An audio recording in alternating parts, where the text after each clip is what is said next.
good evening, world, good afternoon, and welcome to the Bantu TV podcast. And this is Kalinda Shachinda, broadcasting out of the Hoosier state of Indiana, and of course, the city is always Indianapolis. And yeah, we're back for another live and insightful episode this week, the 23rd of February 2025. And without wasting much of your time, because the time we don't have, let's bring in the man himself, the enigma, the most influential on this desk, Indeed, it is. the one and only Mr. Chanda Chufia, to do his podcast, his Vavuzelas, like always. Go ahead. Yes, thank you, ladies and gentlemen. The name is Chanda Chilufya, broadcasting live from Ontario, Canada. And we thank you, ladies and gentlemen, for taking time out of your busy schedule to join us, and so that we're able to discuss and dissect trending topics of the week. We have so many that we need to discuss and talk about. And of course, we've got our, very own in-house permanent secretary, our very own Masha. So we're ready to go in and discuss these issues. So if everybody that's watching, you want to contribute, you can follow the link and join if you want to discuss and engage us.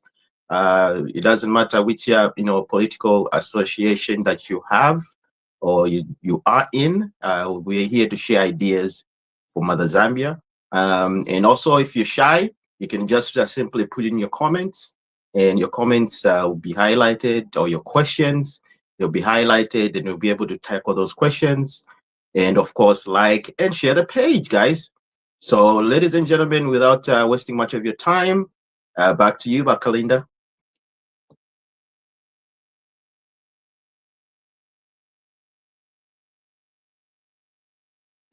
Yeah, muted. Yeah. Oh, yeah. I was muted. I'm all over the place today. How about we bring in our usual suspects on this table that we uh, talk issues with all day long. Let me start by bringing in the one and only, my brother, also here in Indiana, Miss Doctor. I always forget about, but he's my brother. Anyway, we should give him the respect that he's accorded. Uh, Doctor Shigon Camillo, do your vavuzelas, please. Well, guys, how are you doing today? I'm sorry, I'm coming in a little late. I was thinking I was late again as usual, but No, you're not late. We were late as usual. It's yeah, Sunday. Sunday is always a big one for us, yeah. so you're on time. I saw the topics highlighted as like I cannot afford to miss this conversation. We welcome you. Yeah, I appreciate that, but I'll be in and out. I have a little kid here. I'm watching also. From time to time, they may need my attention, but other than that, I'm Oh, completely yeah. available, and I'm happy to meet again this Sunday. And looks sunny and nice here in Indiana, isn't it? Bashachinda? It looks a Yes, it good, is. Absolutely. yeah. Sunday, 43 Oh, degrees. Hopefully, oh, we'll you Yeah. guys are reach lucky. You guys are 45 lucky. degrees by We Yeah, are we're 4 looking lucky, o'clock. you forward to guys. this conversation, and hopefully we can have a lot more people. To be honest Yeah. with you, this is a nice roundtable conversation. I mean, I just wish people understood the significance of it, like Oh, they will especially come what it in. kind of people share, how they feel, what they think, and all that kind of Mm-hmm. stuff. It Mm-hmm. would be very, very interesting to hear a whole Absolutely. lot more other views. From Mm-hmm. here, I learned a lot from pretty much every single one of us here, and what their mindset is about an issue, or is it different from me, and how will I actually learn from what they're thinking. So Right. it's a great platform. I appreciate that. I hand Oh, it we over to great. you. Well, I appreciate that, Mhm. Doc. How about we bring in the man I like to abuse all day long on this round table just because he's so lovely.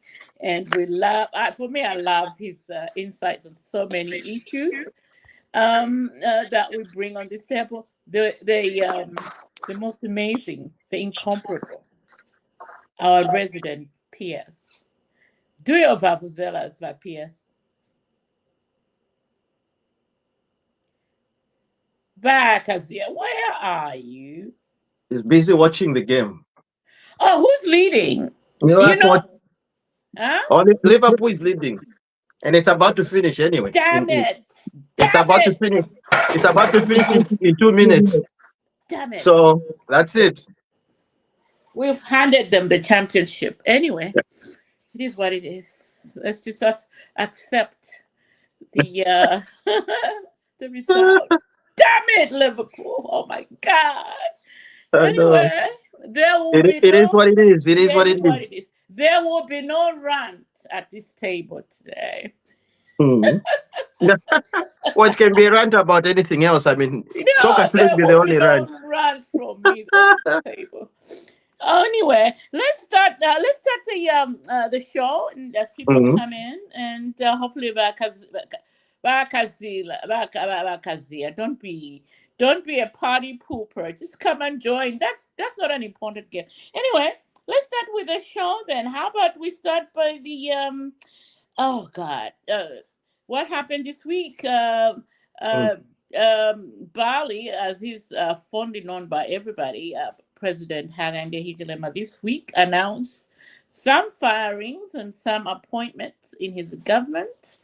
I mean, I look at the names, and some I don't know, some I know, but I don't know whether. Well, I think let me not go there, but let's just congratulate Bali for actually this time around hiring more women than men in various positions, from ministers of Muchinga, Wapula, and I saw some permanent secretaries in that area, and then moving some lateral moves as well of the defense PS. Norman Chipakupaku going to DMMU, which is a disaster management, under the Unit. vice president's office, Mm. and also oh, that handsome young man. Anyway, let's not go there. Uh-oh.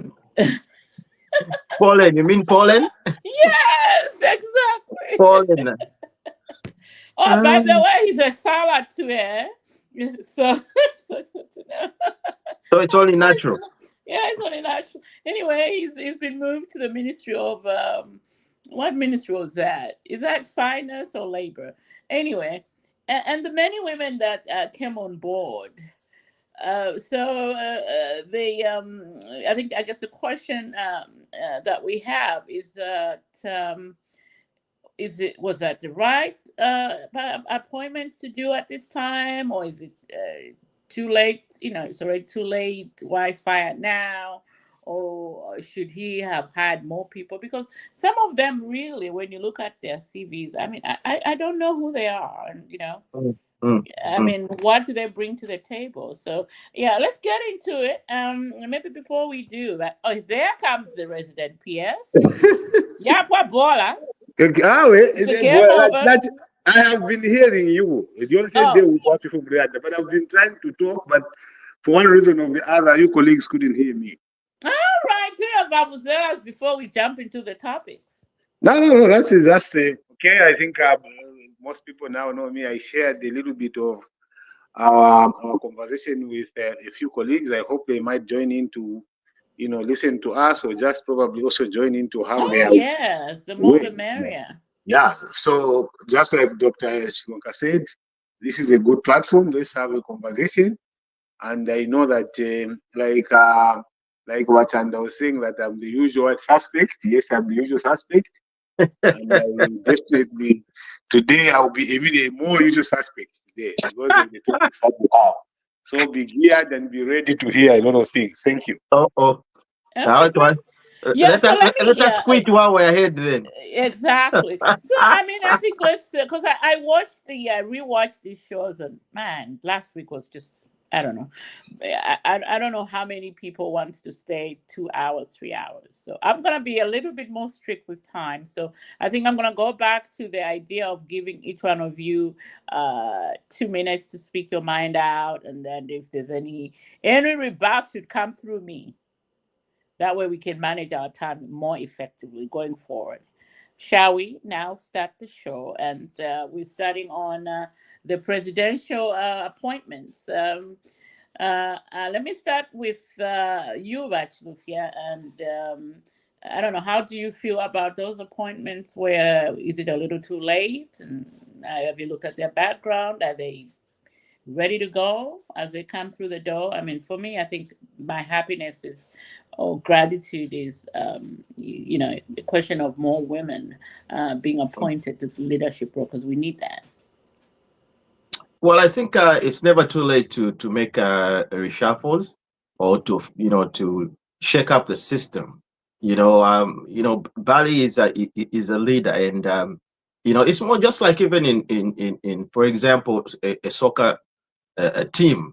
The coach is able to bring in players. If you see certain players are not doing the right thing, he's able to remove them and put players that are going to bring out a better game. So, Wagazia being a coach, you understand this concept. So it's the same thing when it comes to governance. I mean, you heard what, the Banan Kane was saying, was warning the permanent secretaries the other day. He was saying, like, look, I think we're tired of, transferring PS and all these other ministers that are doing the wrong thing. I think it's high time we started firing them so that they learn a lesson, and so that the people that are coming before them, they'll be able to take that as a lesson to say, if you're doing dubious deals or using your power, to gain, an advantage over others, and abuse your authority in any position you're given, you're going to be fired. So this was, Bali has always been warning to say, we're going to give you a chance. Okay? Chance for you to reform. Now that chance, it has passed now. It has passed. So now it's time for action. So it's time to fire people. So firing, it's never too late. The government is an ongoing concern, if I can use that word.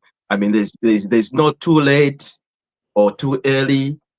Whatever point in time when you see fit, you should be able to remove certain players if they're not doing the right thing, and put in players that you feel will be able to do the right thing. So I support him 100%. Myself, I support him 100% in this move, because at least it's going to, because people were taking advantage to say Bali, he's soft on when it comes to his ministers, permanent secretaries. He doesn't want to act. Now he's just shown that, look, I was just giving you the time to reform. Goodbye. Okay? And those that have been transferred, they should be very lucky. Those that have been moved to various ministries, they should be very lucky. And they should take a leaf. And any other permanent secretary that's going to come before these, they should take a leaf. They should take a lesson to say, look, we should abide by the law and do our job, diligently, without compromising, government systems. Because what we need, the government is a machine which needs various players for it to work 100%. Now, if we have people that are trying to frustrate government's efforts in bringing development in certain constituencies, then you should be out. There's no room for you here. We need people that are going to work. And that's a good move. I mean, I can support it 100%, and it just come at the right time, because before we go into our second term, we should know the people that we're going into with, that these are trusted people, and if even them, they make a mistake, you're out. In conclusion, I rest my case. All right. Dr. Jigonga, your comment on those hiring and firings. Well, like Wachanda said here, I think it's not long overdue. It's just done in at the right time. Now, again, I believe people's complaints about our president being so soft about trying to fire people, just moving them around, is kind of legitimate in some way. I don't know what kind of loyalty he still has towards them, but again, the government is a really big institution, and Mm-hmm. you can't just always it can't just always know what is going on everywhere, and much of these things are pretty much reported to him, and so he has to act based on the reports. I think what is the problem here is the fact that it's so widespread and big enough that it's impossible for him to have a direct control or direct observation or direct understanding of really what's happening down there. Mm-hmm. Mm-hmm. He's so far removed from that. So we give him a leave for that. You know what? Anybody can be in that situation. So we go back to realize that our government was infiltrated by the PF a lot, and most of these players in there are still in the trenches. So at the end of the day, this kind of pilferage and all other things that's going on, it will continue kind of going on, and people just don't really commit to working for a service to the people, but the people that work in the government. But I think it's more about themselves and things like that. So some of this stuff would continue going on, but I think like he has started moving on. Like I think it's a right step in the right direction by trying to move people around, maybe consequently terminate them, so that people start learning lessons that you don't just go there and assume you're going to just get away with it. Eventually it will go to that. I think we still got a few more terms, like as UPND going into this government. uh things will change. He's doing the Mm-hmm. right thing for now, and I rest my case. Great, great. Our beloved resident peers. The recent firings and hirings done by One Valley. Is it a little too late? Much ado about nothing, especially that elections are around the corner. Your comment as somebody who served in government. Well, I will speak to this quite very carefully because Mm-hmm. I have had the privilege of having experienced both Yes. the appointment and the firing. Mm-hmm. Now, when we you see the things from outside, you may think that it's very easy to appoint a permanent secretary. And again, if you take the simplistic view of appointing permanent secretaries, you will continue firing them. Mm-hmm. Now, I need to debunk one very, very big theory that the UPND has used against the permanent secretaries that they fire. Mm-hmm. There's this notion of saying that, oh, these are PF group remnants of PF. But then when you go and look at the people that are fired, how long have they worked in the public service? Some of them have been there from MMD days. They were directors, they rose through the ranks. Now they're permanent secretary. They've worked with different governments. But now, just because PF is out, then they are labeled as PF. And they're not labeled as Zambians. What is it that they are doing wrong that cannot be corrected? And then, secondly, when you are firing, on what basis are you firing them? You must have very tangible evidence on why you are firing them, or else it's a huge cost to government. Let me give you a typical example what happens Mm-hmm. when a person is appointed. When Mm-hmm. you're appointed from director level into permanent secretary, you are retired in national interest. And when you're retired in national interest, if you're a director, your pension is paid in full, like you saved for 30 or 30, up to 55 years. They will compute that payment and give you 3/4 of that pay in one block. So you're talking of maybe being given a 2 million kwacha cash, check Mm-hmm. goes into your account. Mm-hmm. And you jump the queue of the other pensioners that have been waiting. You are given the money by virtue of that position that you've given from the presidency. And once you are done that, you are retired and you are put on a life pension.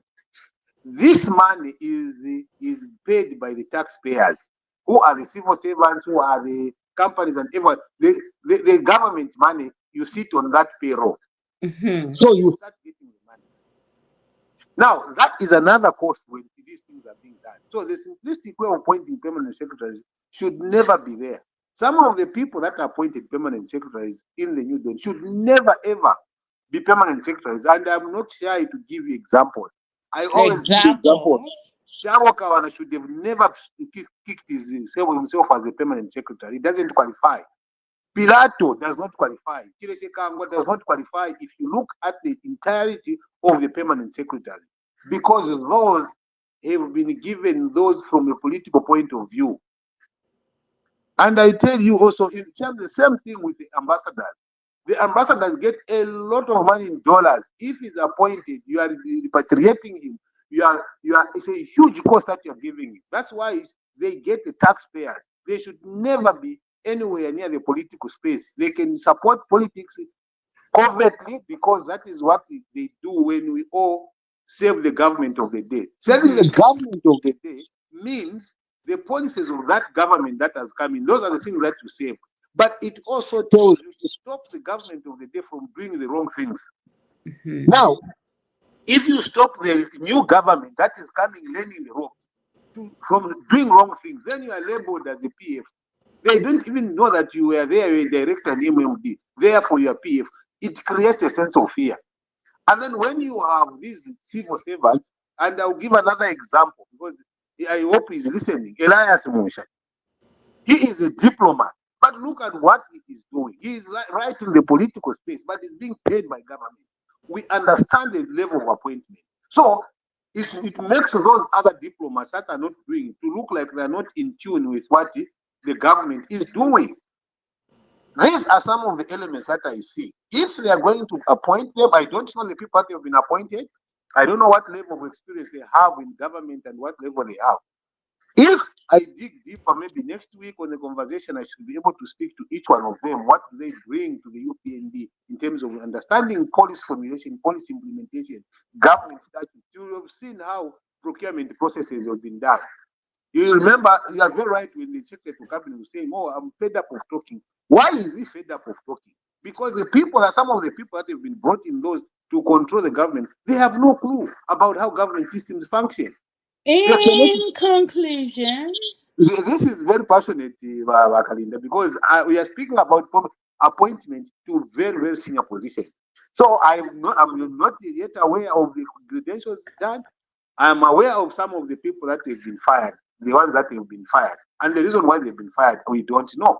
But when you look at some of them have been in the system and they have actually managed the government systems properly and they avoid to dig themselves deeper into the politics. The cadres have a way of getting permanent secretaries fired because they fail to play to those shortcut rules that they would want them to do. And they go and say, he's not with us. And the common nonsense of he's not with us when you're doing your professional work, it usually gets the president to make rash decisions to terminate the contracts of that. So, well and good, I hope it works out for that. I would have loved to touch the ministers because that is where the problem is. It's not on the permanent secretary level. It's the ministers that he needed to deal with. right. Great insight there. Let's bring in the doc in Puerto Rico to do his vuvuzelas and comment on the latest firings and hirings by the president. Dr. Liswaniso. Good afternoon, everybody. Yes, it was, to me, it was when I saw that list, the list was quite long. Some of them have been transferred, some of them have been fired, some of them are pending redeployment. So there were 3 categories, and only one minister, I think, was fired, a provincial minister. So based on that list, to me, what it tells me from somebody who is outside, it tells me that there was a lot of wrong things going on in these ministries. So that's a bigger picture I got. If there was 1 or 2 that were fired or transferred or whatever, I would say, okay, there was just 1 incident or 2 incidences that have been noted by our president. But to see the widespread firings and transfers and redeployments and stuff like that, to me, in the medical field, we call it there's some cancer somewhere. Okay. It clearly shows that there's some cancer going on in our institutions. So what has been done, I commend the government, I mean the president for doing that, because he has sort of indirectly acknowledged that there was something wrong going on. He has seen that there's something going on, and then that's a remedy to eradicate the cancer or to treat the cancer. So kudos for doing that. On the other hand, I agree with our former PS Chandagazia, my friend Chanda, for saying that some people that are appointed as PSCs, they don't qualify, because the rule of the thumb in those days was that for somebody to be a PS, he has to rise through the ranks of the ministry or whatever, through the government structures. But we don't see that anymore. All right. And to me, it's getting worse and worse and worse. It was there in MMD, it was there in PF, it's there in UPND. There are people that do not qualify to be PSCs, but they're PSCs. So what do we do as a people going forward? We have to put rules, for example, that govern the appointment of these positions.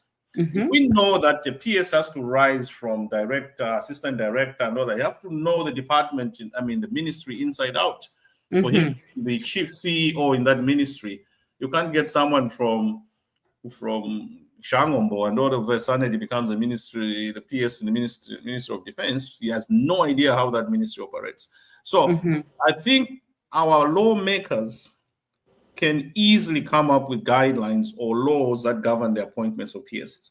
I know our friends in PF had put some guidelines. They had put them guidelines. They said for you to be a PS, you're supposed to be a card-carrying member of PF. They put it in the constitution. So we need those guidelines as a nation, not party guidelines on how to appoint PSs, but national guidelines. I think without those guidelines or rules to govern the appointment of these PSs, if I'm the president, I'll do the same thing, because there's nothing restricting me from doing that. There's nowhere where it's written that I should not appoint somebody to be a PSC. In that, there's nothing that governs, prevents me from doing that. So why not do it? If I know that this person can perform, can learn, there are some people are fast learners, maybe. And so as long as there are no guidelines, no rules, we cannot blame anybody. There's the fact that we're saying that the PSCs in the past were those people that have risen through the ranks doesn't mean that it's the rule that should be the case. As long as there's no written down rule to say that for you to be appointed a PS, you should have this type of experience, you should have worked in the government for 30, 40, whatever. Anybody, even myself, I'll vie for that position. And if I'm appointed, I'll accept it. Okay, because there's nothing that prevents anybody from appointing me. So if we want to change the rules, let's change the rules. But as far as I'm concerned, as it is now, it's anybody's. It's free for anybody to be appointed. Nobody should be. I know it's in terms of performance. Maybe that person might not perform as much as a person that has worked in that ministry for 20 years. But you cannot say you cannot appoint Danny Niswaniso as a PS, because there's nothing that prevents my president to appoint me as a PS as of today. That's why. Thank you. Yeah. So on that one, I think let me just come in real quick, and I think I'll have a couple of questions for Bakazia, since he's our former PS here. Now, yes, the president it's his right to appoint or disappoint anybody. On that score, I think we all agree. He can hire and fire, and he can appoint whoever deems fit to say this person, like you said, can do this performance. Now, what are government qualifications to become a permanent secretary? I think we need to understand here, because it's not everybody that's appointed as a permanent secretary. Some go through the government system, the normal way, the normal channels.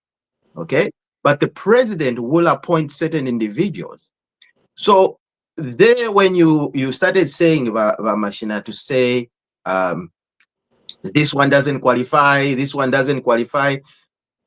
Well, really, what's the qualification? Really, do you have to study this? Do you have to study that? What if that person has all those, things that you need? Because when you're applying for a job, they tell you we need these certain skills. So it's a job, so you need certain skills. So what are those skills? Okay. Now, if I haven't worked for the government, but I have those skills, then the president has the right to appoint me or any other individual into that position because I got the qualifications. Okay. So that's where I think when you were saying, no, this one doesn't, I think there, Machina, you are wrong for that one. There's no rules that disqualifies people and qualifies others. So at the moment, unless we make those rules, it's okay. Yeah. So I'd like to ask you, Bakazia, tell us, normal channels, what are the qualifications to be a permanent secretary? Can you explain that? First of all, what is very difficult to convince you colleagues here is that you start by making an assumption and conclusive statements. Then you come and say, now, let's ask you. I don't know how it is going to be a very objective way of running with you what happens before your permanent secretaries, and even the job description and what does the service procedures look like. What are the duties of that? Because you start by saying, oh, you are wrong, or there's no qualification, or there is no this, so it gives the president this. The president can also be wrong to do certain things, but he will still do them anyway as president. And that is why the system must advise the president. Now, when you colleagues here, instead of first of all trying to pull back and learning what happens, so that you see why the problems are. Because these permanent secretaries, if you end up firing the entire 56 of them, replace them, and put them on those pension systems that we're having and drain the government coffers. Because certain benchmarks may not be the rules, but they are guidelines. They are not the law. It is not the law. The civil service has guidelines. So those guidelines can be ignored by the president if he so wishes. And there's nothing wrong in ignoring guidelines if he wants to be governed by the law. And when he ignores the guidelines, what can I do myself? I'll end up advising. And after that, the consequence of his actions will speak for itself. So when you want me to go to the law to say, oh, there's a law that is going to tell the president, oh, this is the guidelines that I make reference to. I have told you to say, in the civil service, you have to be at director level. Because of the structured system of the public service from the rules and the procedures point of view, and the power that you're going to have as permanent secretary, it's not something that you can know in a day. You can't come from the street and know all those things, the government civil service procedures in a day. It's impossible. That's why even if you are, no matter how much you experience, once you are employed, every system runs you through what they do. But to avoid that lengthy learning of the ropes for you to be competent in that office, that is why they go into the institutions of called the civil service to know how many people have been acted as permanent secretaries when the permanent secretaries have taken leave. For how long? What is the level of qualifications? One of the things that was there to be permanent secretary. In conclusion. No. Let him not conclude yet. Let him not conclude. No. We have to also have a factor in other people. Yes, let me and there's also a time factor here. Okay, let me just give my last conclusive. Go ahead. Go ahead. Document. Number one, you have to have served at director level. Number two, you have to have a master's degree to be appointed permanent secretary. At least when I was appointed, and the people, most of the permanent secretaries within the ministries, the provincial permanent secretaries fall under a different kind of group because they are more aligned to political systems than the ministry permanent secretaries. You will have to have a master's degree, have so many years of experience, have a check that you haven't committed any crime, you're not politically inclined, and things like that. So these guidelines are there. We can bring in another person, maybe from cabinet or from the commission, to have this conversation. But because I have to give room for others and to just run maybe with the summaries of that. So my view is focus on the people that know how the civil service works, rather than you pick cadres and give them permanent secretary positions. It's not right. Like the PF used to do. There was no cadre in PF which was serving. I think let's not have a two-way And yeah, communication. Let's I allow think other that people also to you bring in. should guide that, Chair. I think I Yeah. would appreciate that guidance, whereby it shouldn't be just because of me and him. Yeah. It is a question of how do we realistically bring things that affect our country in a more rational way than in an emotional and the political appeasement way. All right. Thank you for that. So let's bring in the godfather of the show. The one who calms us all down, and Mr. Our beloved resident PS Big Brother here, Valentine, the deep thinker. Welcome back. Thank you. I apologize. I was taking care of things at home. All right. Apologies. Accepted. And you just found us talking about the recent firings and appointments of the provincial minister out of Muchinga. I think there was also Wapula. And then we have those permanent secretaries and lateral moves from the defense to DMMU. Your comment as somebody that follows Zambian politics? I'm not sure the reasons why. That's the first thing I would like to know. I can only guess in case of Kamoko, who got fired a few weeks ago, but the rest I'm not sure. If it's corruption related, then the law needs to follow them. If it's inefficiency, then the government has the right to dismiss them. I do agree with the Vakazia that the appointments have to be aligned. You cannot put somebody from outside of education to be permanent secretary in education, and they should have served in education for a while with the proven record, proven success record. Let me put it that way. They must have been successful in that field for them to earn that political appointment, because these are political appointments. Politics is always going to be in there, but people that are going to do the work and people that are not going to be aligned to a political party, so that we don't have issues of when there's a change of government, you start firing people because they were aligned to the previous party, and your appointees are aligned to your party. I mean, every Zambian has a right to belong to a party, but it depends how active you are in that party. If you are praise singer, then it brings suspicion when you're appointed. Are you?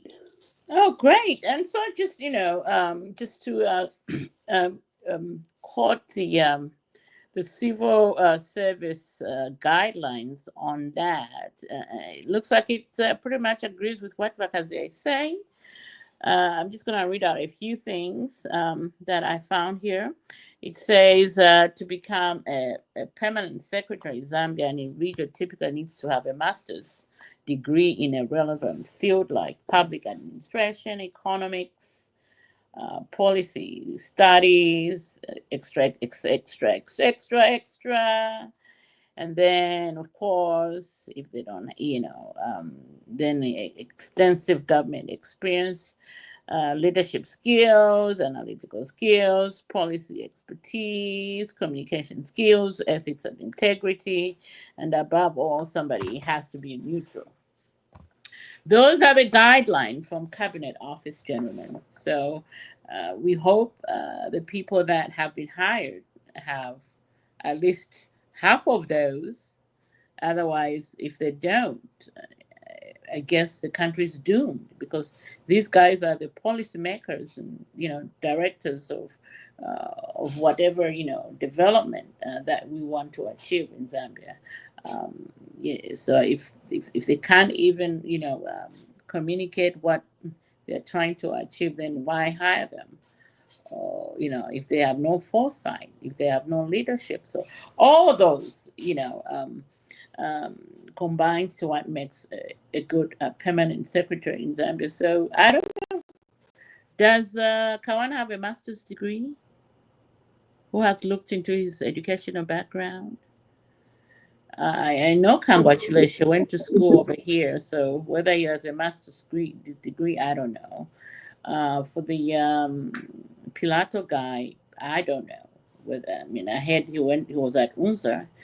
Did he get his first degree? Did he have a master's? So all that. But then again, you have a president that says, as long as you have a grade 12 and you're proven to me that you can get the job done, that's what we get. Okay. That's what we get. You know what, Wakalinda? On those issues, I think that's why NIPA was created. Okay, we have NIPA. In NIPA, it's where you can go and learn all those things that Wakazia was talking about. And I think even he went through NIPA.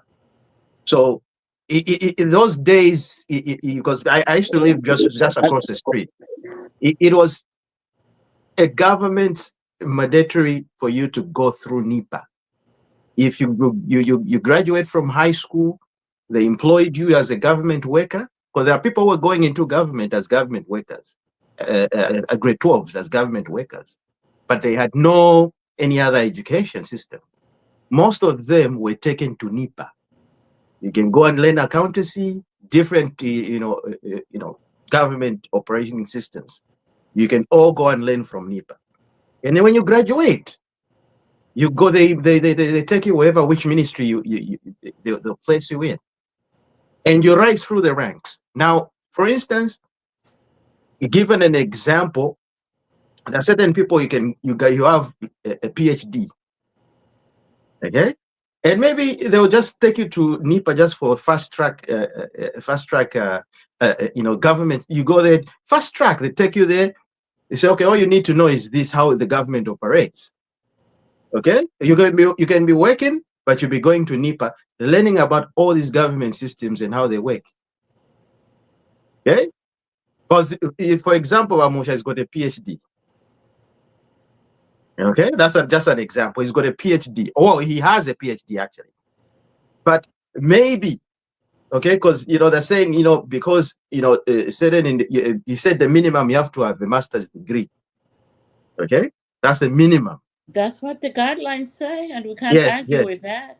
Yeah, no, you can't. But if you have got a PhD, right, it means, okay, in terms of qualifications, you're there. The only thing is to know how these government systems work. Okay? And nowadays, with the way the world is moving, you can learn all those things even online. But it also says you have to be neutral. Yeah, being neutral. Those are our guidelines. It says you have to be neutral. Neutral, yes. Yeah, but look at it this way. I mean, this is not the first time that there are permanent secretaries that are aligned to a political party. Even the last regime, they had permanent secretaries who are still actually in the system that are frustrated. I get it, but that's a problem. That's a problem, because if we promise the people that we're going to do things different from what the previous regime did, why are we going back? Why are we going back? So we're not going back. That's why all this firing and hiring. That's why there's been this firing of certain individuals. Wait, your turn will come. Let him finish. So, just in my conclusion, that's why there has been all these things that we're talking about. Why did the president fire all these individuals? Okay, because most of them were very incompetent. They're frustrating the government systems, and it's because they were aligned to certain political party. So they were not doing their jobs or their functions properly. So when if you remember what the president said, he said, "Look, I don't want to fire whether you're aligned to the PF or SG or whatever parties or MMD. I don't want to fire you because you've got a family. Work with us, okay, and everything will be okay.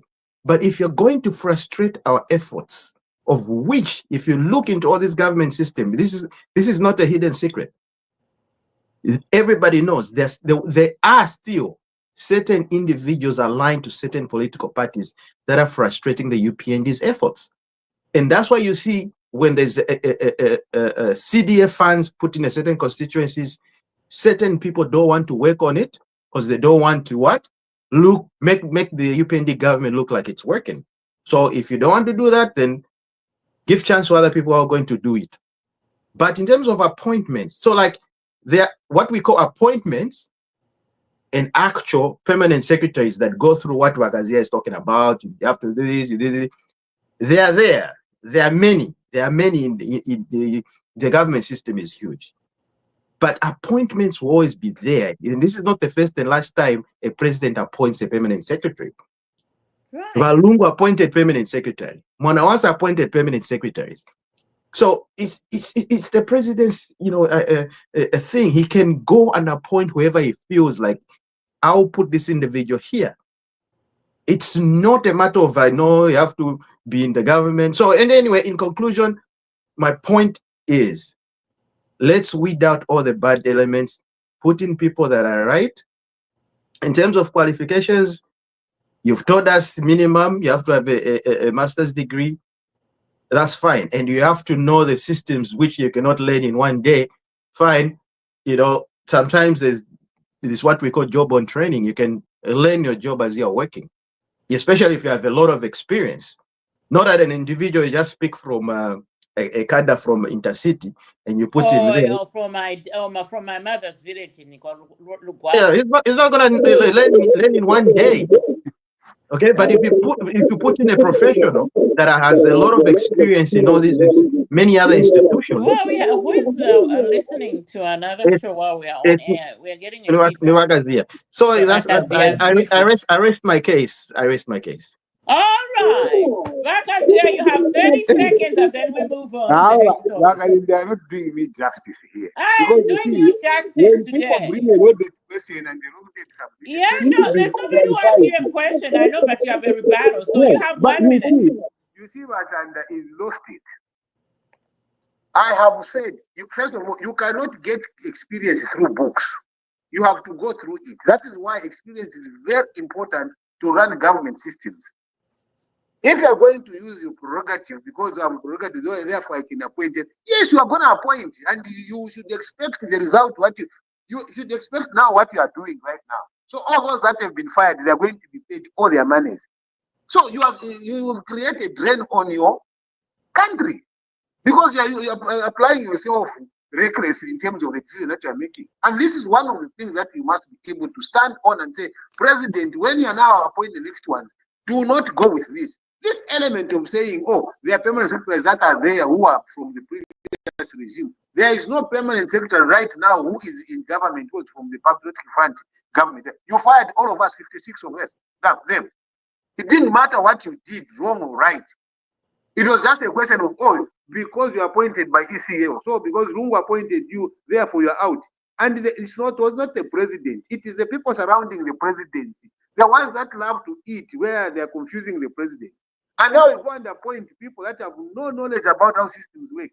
Permanent secretary level, you have to do very little job on training. Very, very little, because most of the things you would have seen there. If you're going to appoint people and take them for job on training as permanent secretaries, what's the distraction that you're going to do to your own system that you're doing? The policy systems will not be implemented because cadres don't know how policy systems are driven and how they convince the technocrats. If a cadre PS is appointed, the technocrats keep quiet, they zip their mouth, and they just start waiting for their salaries and say, oh, we are waiting for you to tell us as boss. Or the PS will tell us, boss, you will crash, I'm telling you, because these ministries are huge. The programs, the budgets, the complex that are coming from public service, it must be a functional unit where all the directorates are functional. If you bring a person who doesn't understand how those directives are, he will crush you. And this is one of the things that happens. The ones that will tell you to abide by the systems are the ones that are seen like, oh, they are PF cadres, because they've been doing it. They did not start a job, their employment in PF, for your information. They started, some of them in MMD. They were there. I worked for 28 years in public service. Do you think someone will come and say, oh, he's a cadre? I'm not a cadre, I was just a technocrat working. But because of people that think like you, Bachanda, where you just see a person who is working and say, oh, he's a cadre, therefore take him out. And then now you take out the people that are Zambian. Their qualifications is Zambian. It's not about a political party. And if you can do the job, and doing the job is assessed. It's not just like you are doing the job without assessment. You have to be assessed. So I submit. Oh, Bakazia, your 1 minute is over, and we have Well, been can I have 30 seconds, like at least something? Come on. There's 4 people talking about me. Exactly, Doc. 30 seconds. 30 seconds. I promise you. I won't go too far. We'll switch to Mr. Mwami, who is in Zambia right now. Go ahead. Oh no, let's give a Zambia the man abroad some the platform. Yeah. Now those phones are hard to get through. Yes, exactly. I was wondering. Mr. Mwami Maja, the man himself, the enigma. How is Zambia? Zambia is good. The rains are nice. And you are in darkness. Yeah. No. No, there's a lot of light. You can see. That's not a lot of light. No, I'm not in. There's a lot of light. You're such a funny man, eh? Yeah. That's not light. That's a flashlight, Mr. The blackout. That looks like a blackout. No. I can prove to you that. I can prove. Huh? Okay. Here. Okay, here I am. Here I am. Yeah. Okay. All right. You can prove, eh? Oh, yes. Now, yes. Yes. I'm outside. You are outside enjoying the wonderful weather. Yeah. Yeah. So welcome. Okay. We missed you last week, and I know you've been having network issues. Network challenges. Network challenges. Otherwise, I'm okay. Good. A lot of rains in Zambia. Floods. I hear floods. Eh? Do you have floods there? Yes. Not in my area, but in some far-flung areas. Bushigatende. Yes, Bushigatende. Yes, my relatives went to see a sick relative last week. But in Lusaka town, Lusaka town, the floods are there because of the paved surfaces, number one, and the blocked drainages. You know, litter is just thrown anyhow. So that Lusaka thing, it's a man-made flood. There are enough drainages there. There was nice Nchwala ceremony. And I would admit one thing, together with Mr. Chandakazia, he will support me on this one. The cost of living has gone slightly high because of a lot of factors. The prices of things that I left and compared to what I've found now, they've gone a bit high. So the bread basket, in simple, has been raised because of the fluctuation of the kwacha and the dollar. That marriage is not very convenient. But otherwise, people are managing. No one has died of hunger. That's good. There is enough food which government has been selling people at low prices. Right now, there's what is called cash for work. I know. Cash for work. People are working. They're cleaning schools. They're cleaning hospitals. They are mending roads. They are unblocking drainages. They are doing all sorts of work like it used to be during the Great American Depression of 1933. You know, that President Theodore Roosevelt. We have gone back to 1933 in Zambia. Yes. Those activities that were happening during the Great Depression have been brought to Zambia so that people can do some work while they earn a living. You are watching and talking, so it's not working. So that idea of where Americans were working during the Great Depression to build dams, to construct roads, to build roads and stuff like that. People earn a living, and the same has happened here with cash for work. At least every 2 weeks, people are getting a 600 kwacha, which they're able to buy meal meal. And the good thing now is mapopwe apya, amatabana apya, imbalala chapya, abantu balafu mamonsala. So the prayer that HH gave when there was that praying for rains, oh God, you gave me presidents. Give me rain so that people will have food. Otherwise, I cannot make it. And surely, seven is for completion. It has happened. There's enough rains. This rains should also translate to Victoria Falls, and I mean too much water in the lakes. And last Friday, a friend of mine was at Victoria Falls. It's becoming a waterfalls now. Yeah. So if that can be a waterfalls, Lake Kariba water also should be going up. But again, the story of Lake Kariba is a bit complex because Zimbabwe has no load shedding, but we have load shedding. Same lake, everything. Yeah, it's a bit difficult, but people are managing. That's what I can say. Great. That's good. Well, Good it's insight. you are really, really happy that you Bakari, came so in. the only one allowed to mute the mic is me. Others must be talking behind the mic when Mamacha is talking. Who is that what- talking? It's only Mr. Masha. Because yours gives out a distortion when you turn yours on. It gives out a distortion. When your mics must be on, mine must be off while Mamacha is But submitting. you the problem with Animal you farm. is here. Inakwata You are on the distortion show yenu. and then you are also watching the show. Ila So we're getting kuna kwata ka feedback. echo ka echo We get a feedback. Temingala twewawe. Ningara toyoro mlete. Temingala Now, okay, you talk to twawe. Mr. Masha. Yeah, Now otherwise you that's talk to Mr. Masha. yes.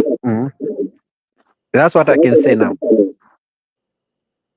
What's your question to Mr. Masha? Can you ask him? He's here. No, Yes. not matters. My question is you already answered that the cost of living is very tough. There's load shedding. There's everything has gone way bad. Everything is bad in Uganda right now. There's nothing Not everything. Not everything. Amatabana apya. Amata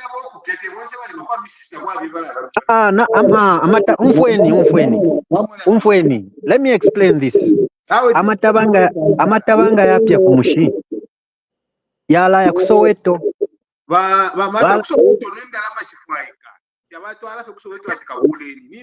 Echo transfer bombela kabiri na wait for whatever.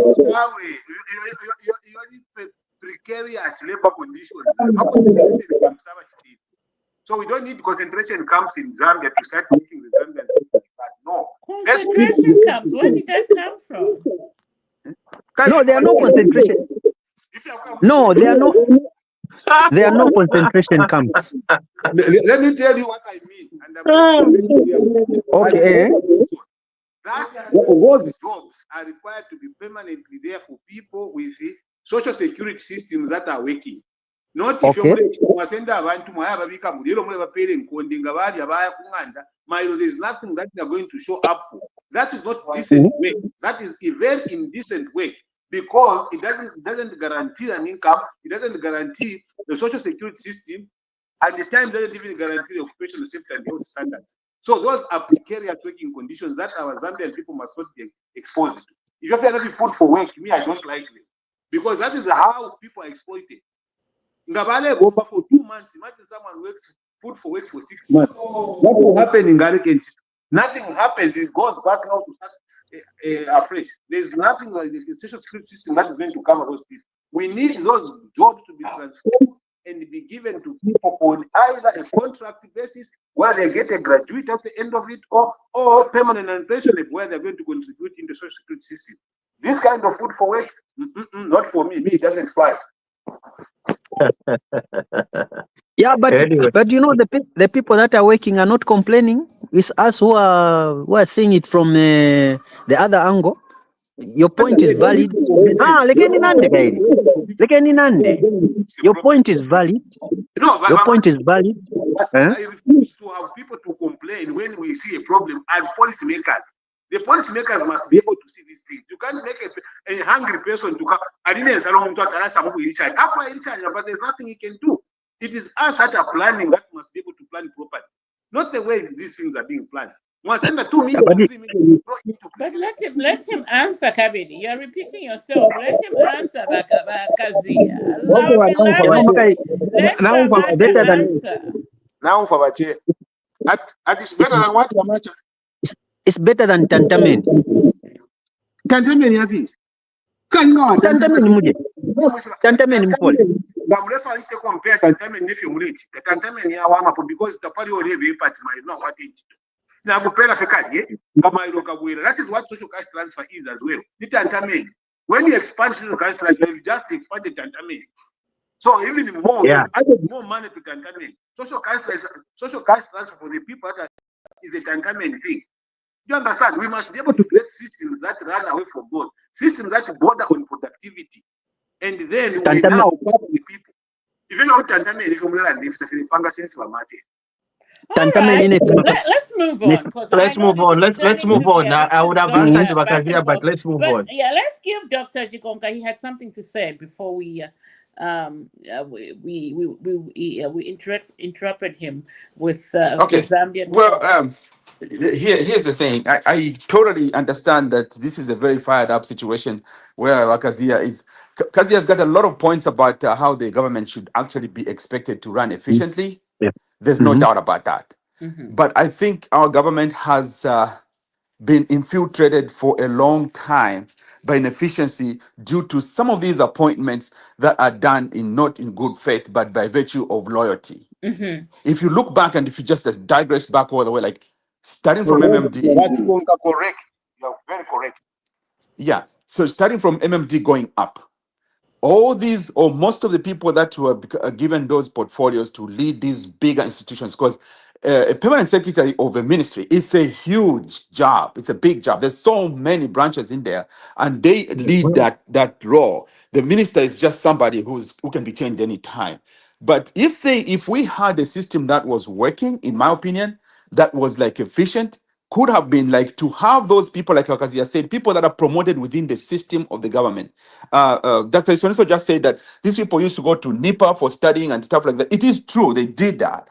But I think a lot of that was somewhat sidelined by moving people based on partisanships and different things like that. And in the end, this is why we see to this day that our government is so inefficient in so many areas. And it's because of things like that. People have not been in the jobs for too long. Some of them get moved to those portfolios without having any knowledge of anything. Like what Gazia said, you don't have a lot of time to learn to do that because you need to just be able to step in the job and run it. So when you look at that, we have had this problem. I think if anybody has to come up and say, well, let's see if we can actually make our government more efficient, maybe this is the time when we have a president who actually can think and have people that are in there such that whoever comes in, another party comes in later on, they don't move people around. Otherwise, this is what we get. So having said that, think you summarized it so well, and I don't there's nothing more to add. Shall we go to the next topic, which is yes, please. Yeah, let's do that. Yeah, the 1/3 of the PF, because PF is in 3 parts of. There are 3 factions now. So the 1/3 of the PF faction, led by Chasefo MP, Mr. Chavinga, right? That's his name. Announced this week that his PF led faction has decided to endorse the UPND in the next upcoming 2026 general elections.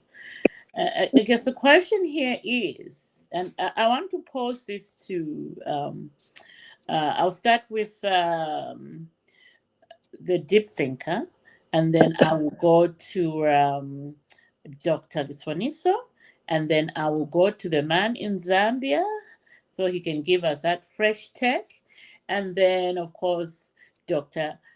Jikonka, and Chilufia, in that order. So the question that I have on that, but by the way, by Resident Pierce, I am going to pose a different question for you because I would like to hear your perspective on it. So let me start with the deep thinker. What value does the PF led faction by Chavinga brings to UPND? Other than other than numbers, I don't see anything. Because in Zambia and actually probably everywhere in the world, politics is all about the numbers. Mm-hmm. Numbers get you in the office. So other than numbers, I don't know, and I'm really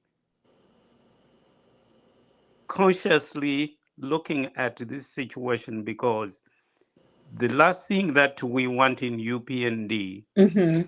is to have somebody coming from a confused, traumatized political situation, because there's a lot of confusion in it. I personally don't know which PF is which. Now, if Mm-hmm. anyone coming from there, I don't know what they're bringing here when they come to UPND other than numbers. I really don't. Good answer. Good answer. And what are we promising Chavinga for him to endorse us at the 11th hour? He Dr. doesn't have to be Liswani, promised. yeah, He doesn't have to be promised anything. He probably Zam- realized that he doesn't have the muscle pull in the PF to fight the other factions. So if you can't endorse me, I am going to take some people from you so that you don't win. That's what it sounds like to me. I yield. great insight there, the deep thinker.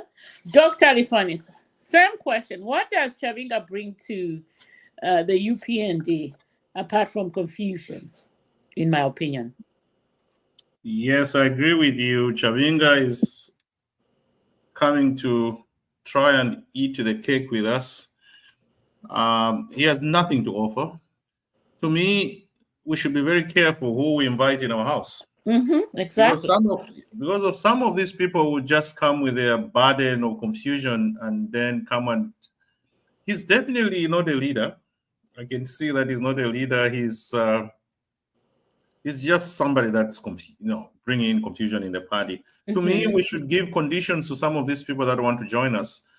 If you have a problem, solve it first before you come and join us. Because right now, Chavinga has a lot to solve within his party before he comes and joins us. So I wouldn't welcome him myself. I would put him at bay, at an arm's length and say, first sort out your house. And once you have sorted out your house, then you can come and join us. To me, that's the wisest thing to do. You don't want to bring confusion in our party because this guy has got a lot of PF has got a lot of problems right now. They are just all over the place. They don't know whether they're part of Tonse, they're part of Uka, they're this, how many leaders they have. So they have a lot to sort out themselves. I welcome Mumba. Nevers Mumba is fine. MMD is calm, is joined, and that's fine, but not PF. PF is at the moment it's a wreck. In my view, we don't want to be joined by a wreck. In my view, that's all I can say. We didn't need to accept that.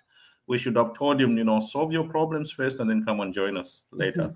But for now, personally, he's not welcome in UPND. Yeah, I feel the same.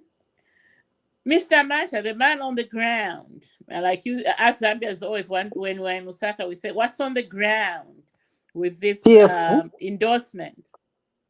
Chavinga PF. Yes, the Chavinga PF led factions. Those are the chaps that supported Bill 10. Uh-huh. So we are bringing people that didn't want the current president to stand. Mm-hmm. So we need to think critically about who should become an alliance partner. Mm-hmm. Because I mean, you can't go to bed with PF, please. God forbid, you can't go to bed with PF, because PF the devil is in the detail of even their joining, because you don't know their motive. We can't quote PF now because they have no order within themselves. The factions are too many. You find the one by Miles Sampa, Chavinga, the one by Edgar, which is joining Tonse. Please, we can't have PF working alongside UPND. They are just better off Kuaya. Answer not Bab Dwyer. Kubab Oh Dwyer. my God. Kubab Dwyer.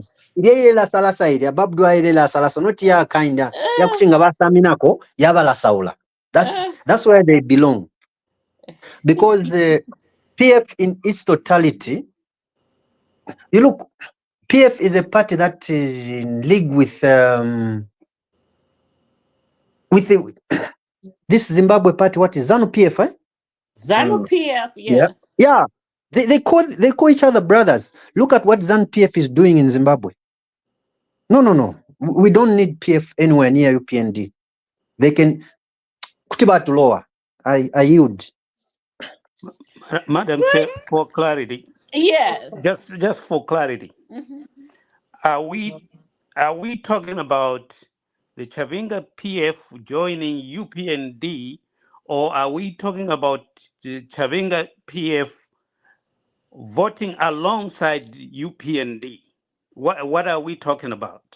We are talking about the Chavinga-led PF voting with UPND.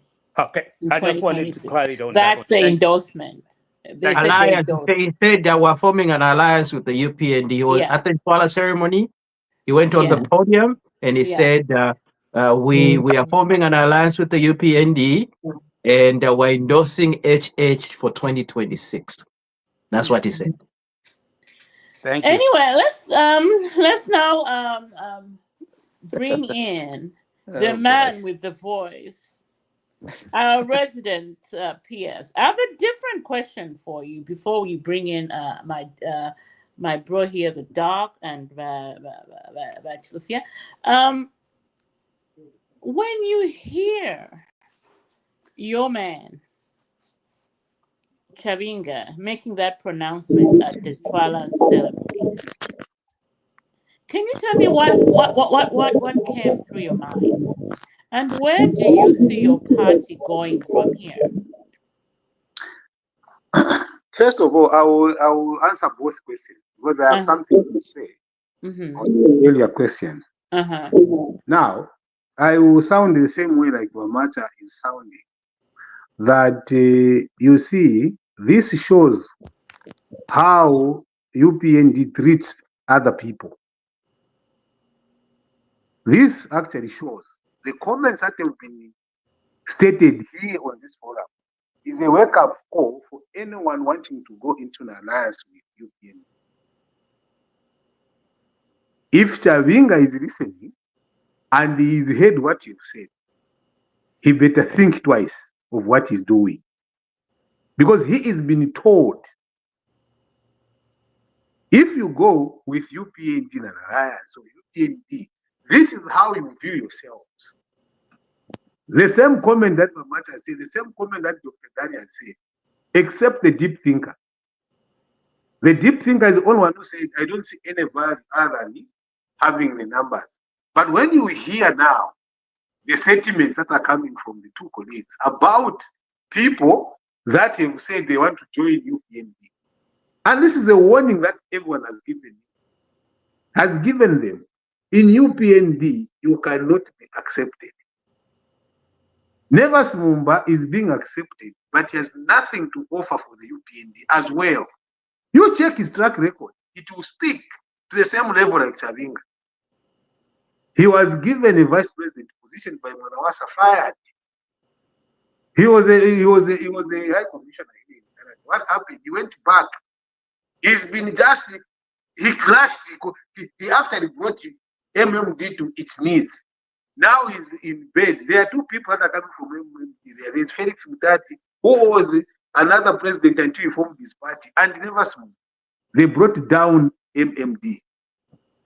You see, the value of leadership must look at from the principal's point of view. Chavinga is not.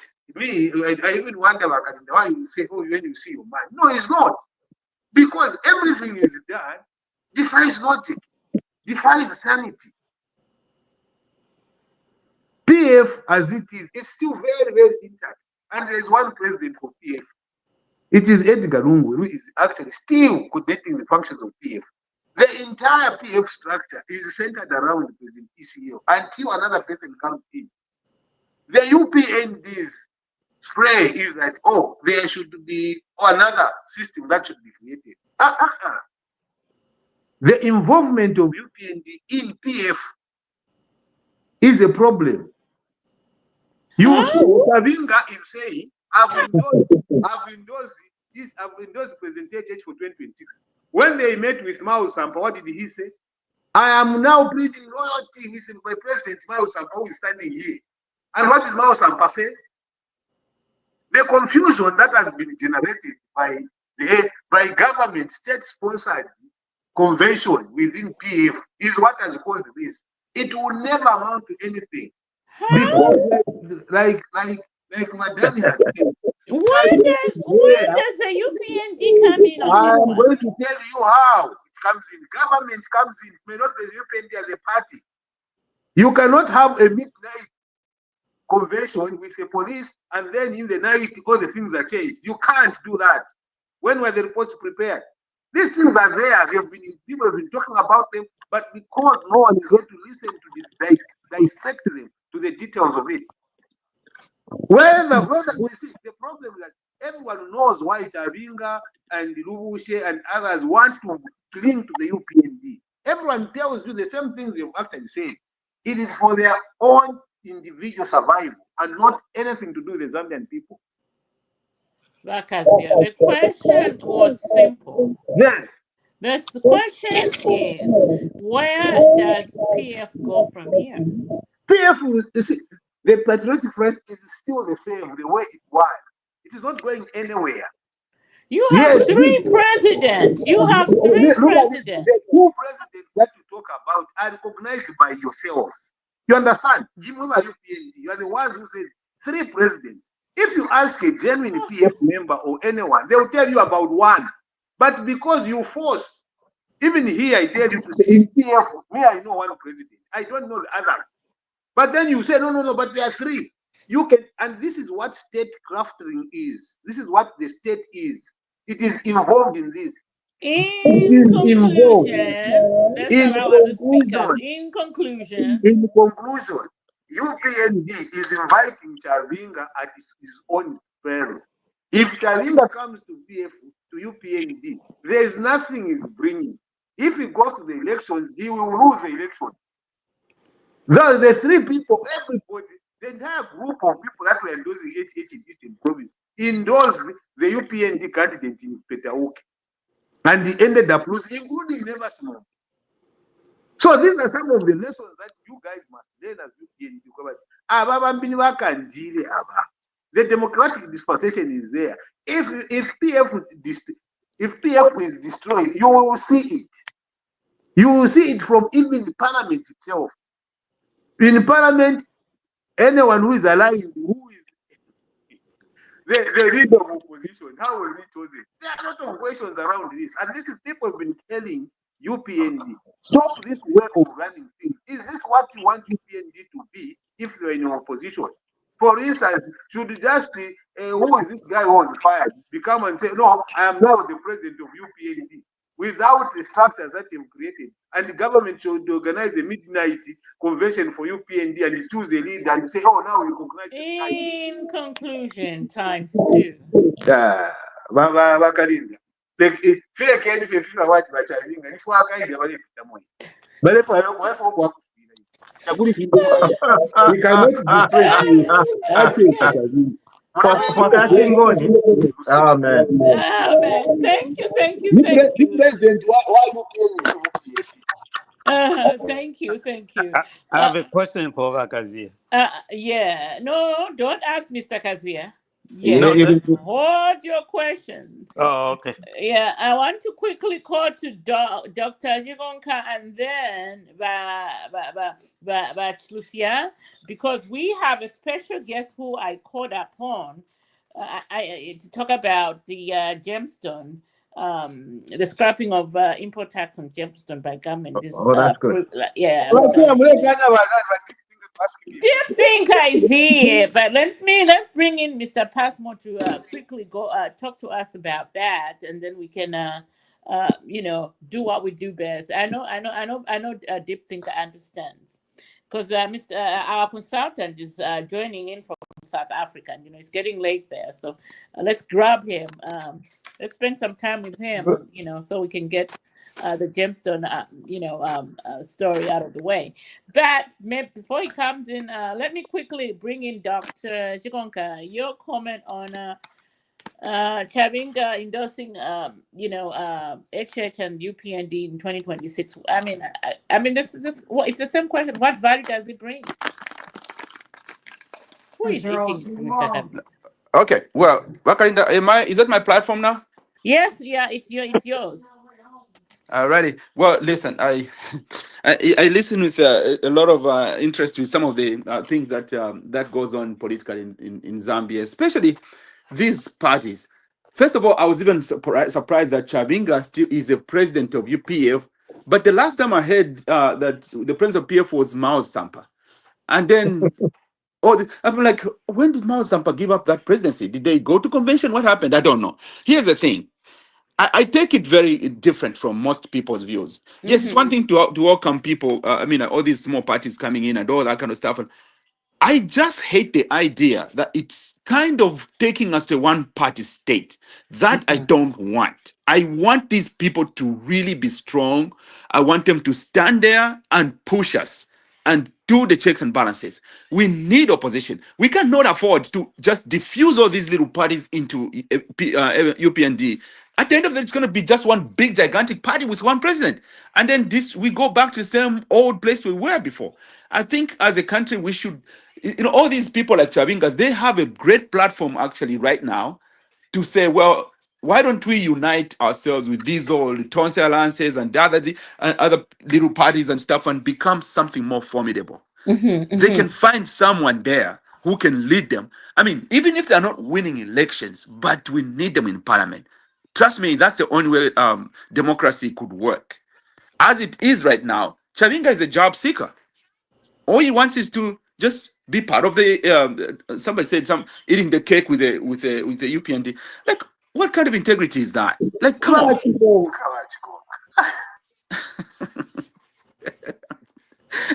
I mean, I'm just saying what I see. Like, come on. Yeah. Anyway. That's my take. I just take it differently. I just think these smaller parties should really be something we should be worried about. Not having these folks trying to join us and diffusing them. Mao Sampa is part of UPND, I believe, and now Chavinga. Where's PF? The whole thing, they're destroying it so it becomes us. No, we need them out there so they can push us. That's what we need. Very valid, and I yield from there. Very valid points. Right, I always tell Chanda that we need PF, but he says, I'm gonna have we need PF. So what you are saying and what Konga saying are different. What Konga is saying is what is real, not what you say. You mean what you are saying? Okay. Okay, Machina. Kenny to stand and so point here in according to my own views, I think we only have one problem in this equation that everybody is scared to talk about. And there's only one man that has led this opposition, the largest opposition, to be where it is. And it is not HH, please. Tuilabyepa abantu bamkyalo kya Zambia. okubepesha HH ate ulengera ati PF wishiteshani itobeke. The PF has created all these things among themselves. Okay? They've distracted their own or ignited their own bomb. Why? Because they've got an allegiance to one individual that they pray to. That individual is ECL. Let's point it out right now. Let's point it. No, this is my time, No, Vakazia. Rakazia, let him speak. No, We no, gave no, you no. time to speak. Let him speak. We'll rebut to that. Yeah, well, you can rebut to it left, right, and center. But my point is this. We have one individual that everybody were scared to mention. Out of all this equation, in what's been happening in the patriotic Hey, get front, down on my bed. Really? okay? So out of this whole conversation, one individual called ECL has been, even him, Wagazia said it, he's the party leader and is the party president and is the one making decisions, right? Now, if he's a person that was in retirement, then he came back in politics. Now, look at this. The Patriotic Front is not a small party. It's a huge party that has a lot of leaders. It has more seats than any other opposition in the country today, as we speak, in the opposition side. Now, leaders. Instead, the mistake they did, they were supposed to go to convention. Convention, pirama 200,000 area. I wonder where that money went. They were supposed to go to convention. For some reason, they decided not to go to the convention by a directive from one individual who said, no, don't go to the convention because I want to come back. Okay? So that convention was put on hold until we decided to come back. Now, you can imagine all those individuals, count them. How many were there who were eyeing for the presidency of the Patriotic Front? How many were they? 9. Okay? Where are those individuals now? They had to stay back because they are scared of one man. Some are in jail. Let's just put it out there. So all these things wouldn't have happened if they have just properly gone to a convention, chose one leader who was going to rule the Patriotic Front and give us proper checks and balances. Me, if I was I would have been at the background, even just giving instructions in the background. If you want to really control it, it would just be in the background, really. You don't necessarily have to come out of retirement to say you know want to save the party, but you're destroying the party. That's why you're seeing all this confusion. All this now, PF is what? A three-headed monster. There's Chavinga, there is the Mouse Sampa, I don't know who else. Yeah? And there's the ECO himself. Acting president, isn't it, Luvinda? Well, the ECO led, it's Luvinda. It's so confusing. So this is not a making of the UPND. It's a making of their own. We've got nothing to do with it. Now, if Chavinga wants to endorse the president for 2026, let him endorse it. If you're saying he wants to come, join the alliance, okay, with the UPND, well, politics is about numbers. You know how African politics, Zambian politics, it's all about numbers. But what is he bringing to the table aside from just the numbers? But again, we have to say, how many numbers is he bringing? And it's not, you see, politics is survival. Sometimes you can come up on stage, like the way Mausampa came up. He's thinking like running a political party is a small thing. It's a big deal. Okay, you need to saka not to saka to andalama. Okay, you cannot just run a political party on an MP salary. Yeah, you need to saka to andalama. So that's why this time around, abantu kwatavena Chavinga filia for baisa filia bale na besa bale for to align themselves with us. Well, let them align with themselves with us, but we need to keep watch.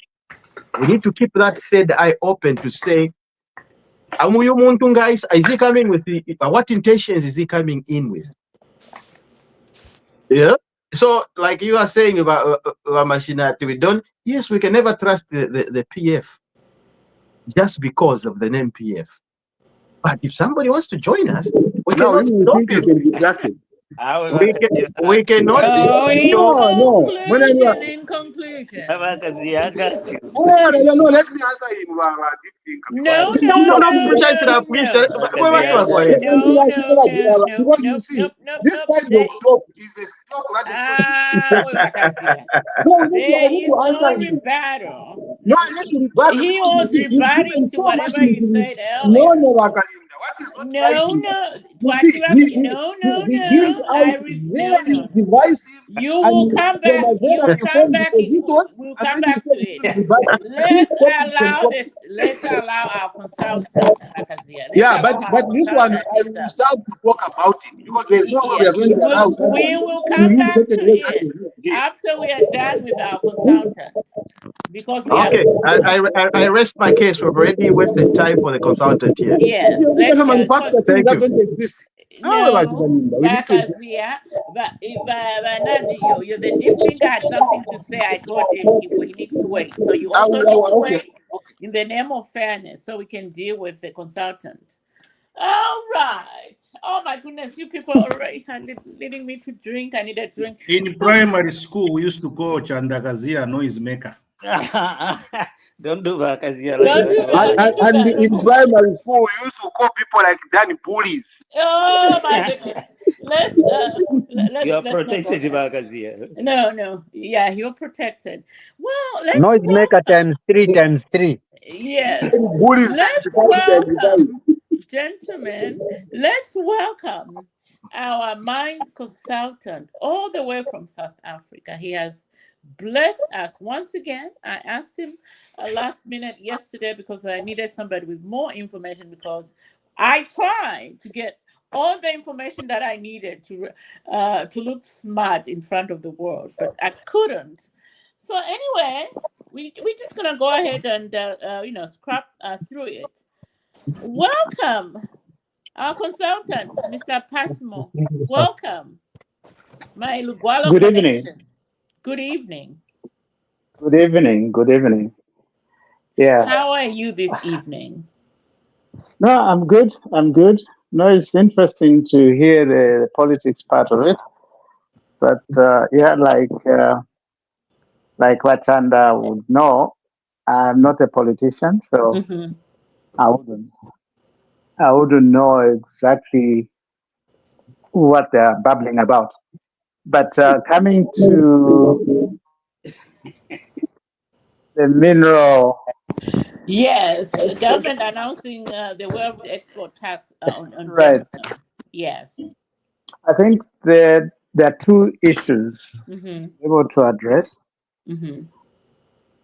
The first, which is easier, is the process Mm-hmm. that government does through their consultation and get into a budget, Mm-hmm. and you know stakeholders go back and forth, Mm-hmm. uh, and then when the budget is issued, there are certain measures that go into place, and then the stakeholders engage with the government. And in this process, when the tax was done at 15% Mm-hmm. for export, that process was followed, and the stakeholders actually made their presentation to the government and said that the tax was not favorable to the industry, was actually going to injure the industry if it was implemented. Mm-hmm. And whatever presentation were made to the government responded and said, hold it, there's no taxation to that effect. That process, I think, is fine. But now the reality of it Mm-hmm. is, I think, which is a problem. The reality of it is that if you're going to establish a mine, you're going to establish anything, Mm-hmm. you're going to do a plant, whatever, you actually make a plan. Mm-hmm. That plan is that you know what your costs are going to be, Mm-hmm. and you estimate in terms of what the revenue is likely to be, and there should be a profit. Mm-hmm. And in all that has been made public, I haven't seen, and if anybody has seen, please share it. No, That I mean, when I spent time. I couldn't find anything. I mean, besides the announcement, the that 15%, because no I was no trying to no find out. I was trying to find, like, okay, how much money is no, Zambia getting from gemstone? no, Mining, and what just kind of? hold. Go ahead. Can you hold? Go Can you ahead. hold? Mm-hmm. Right.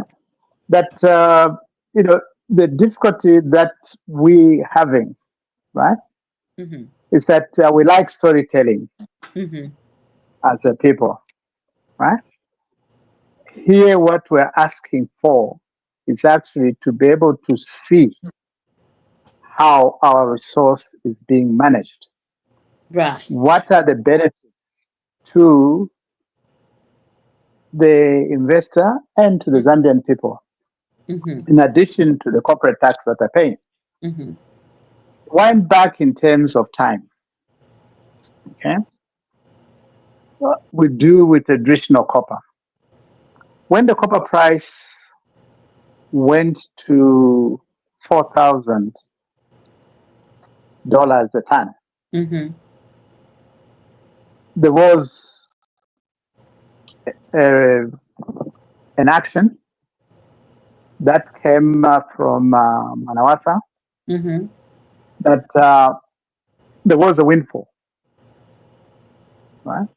Mm-hmm. That there was a windfall for the mining companies because copper was trading at just under $1 Mm-hmm.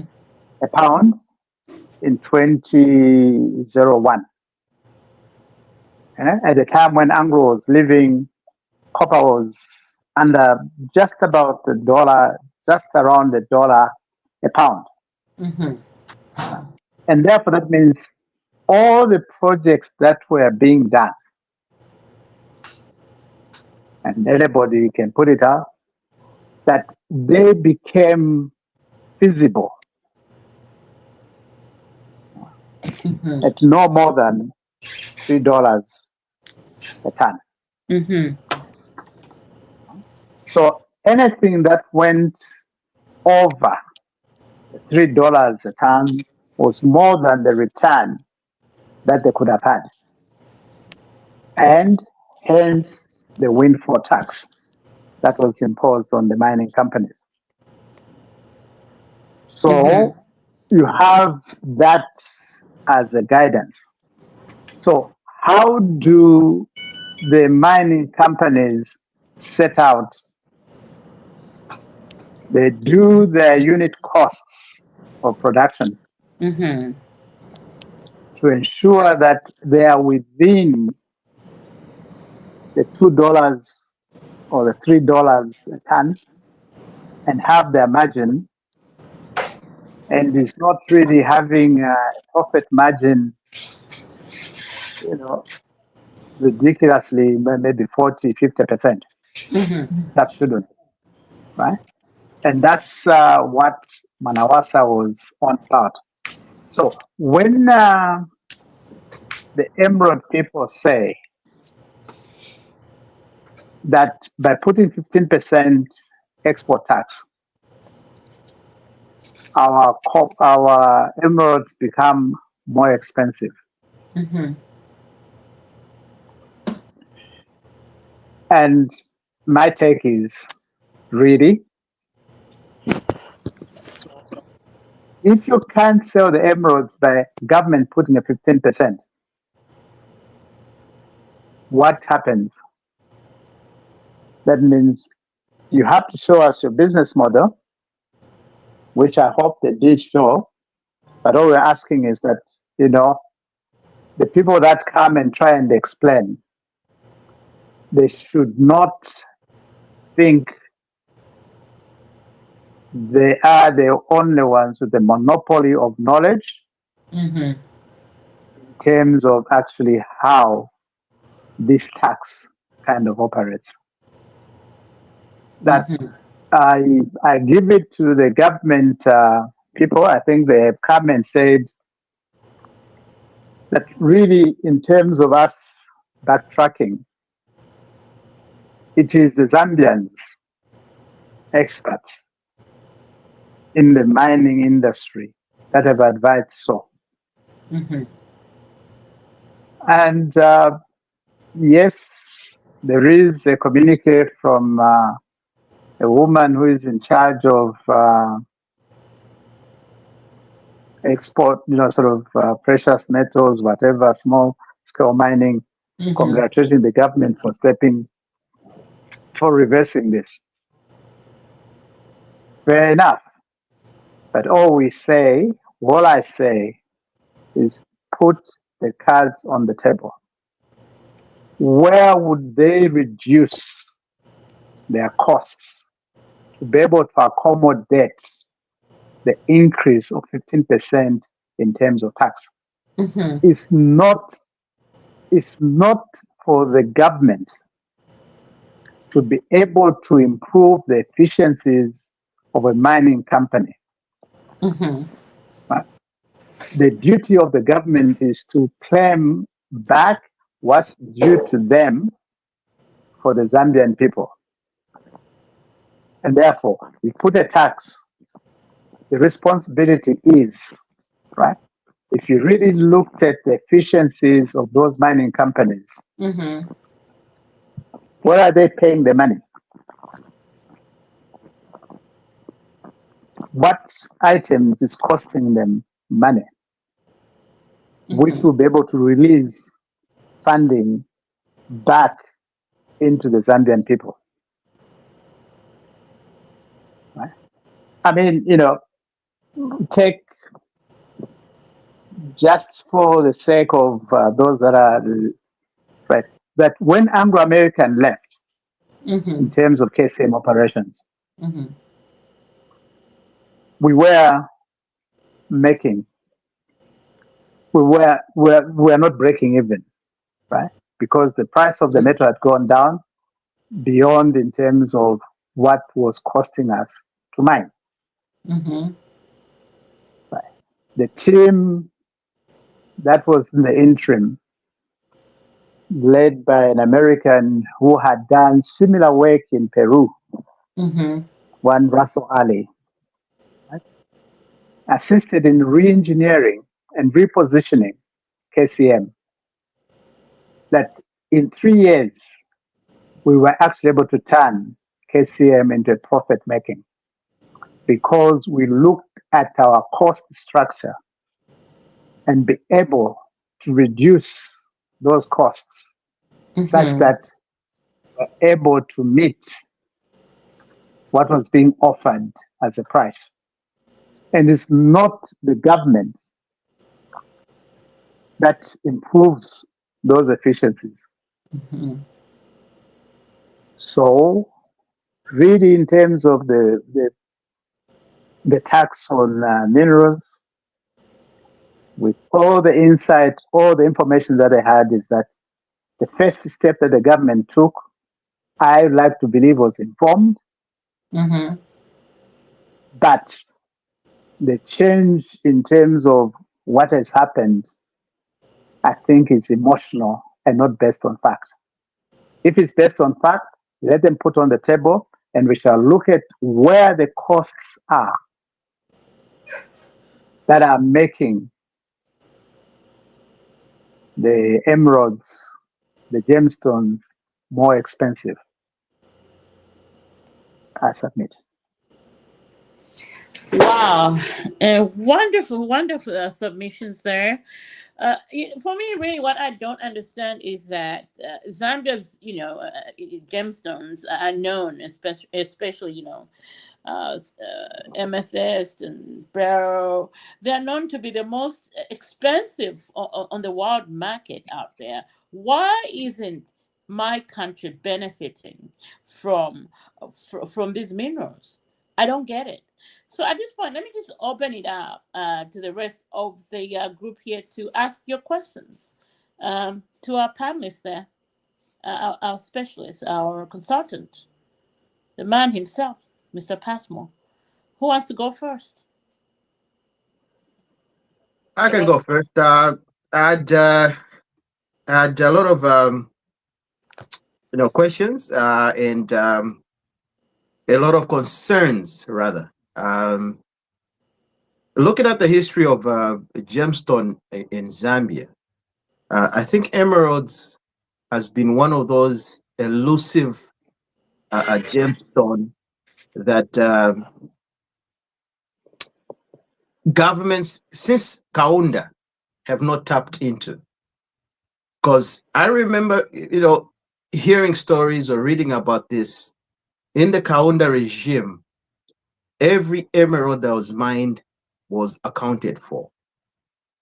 But just after the Kaunda government, and when all these Kajem went into the private hands, we don't necessarily know how much emerald it goes out there.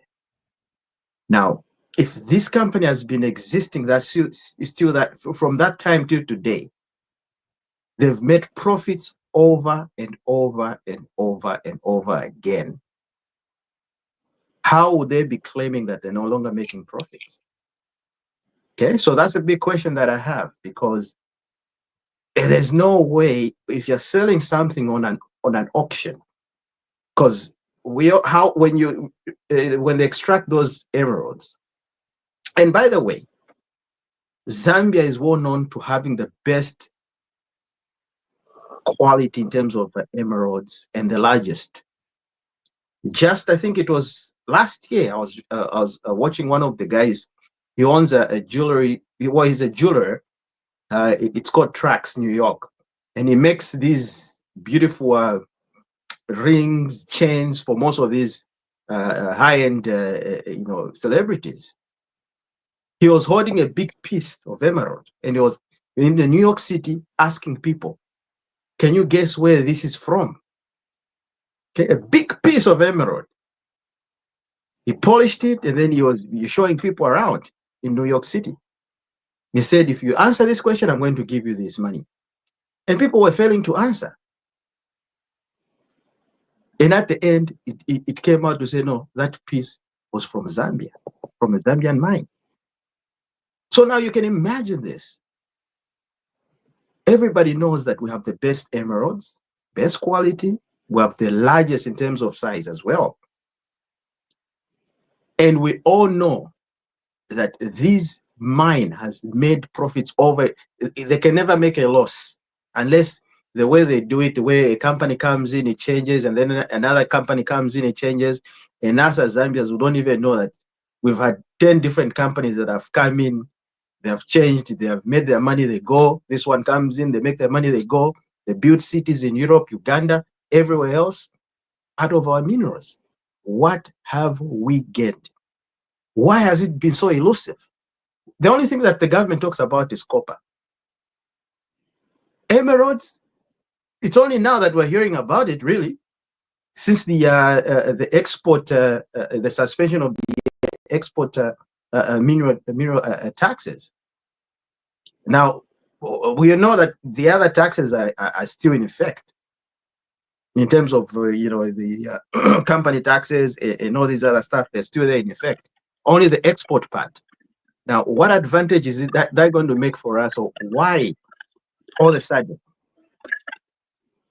Like I'm saying, there's no loss that has been made, or losses that they're making, really. Because if something is being sold at an auction, you go to an auction, you say, okay, my starting price is this. I mean, everybody will bid. It's a bidding process. but you got different players.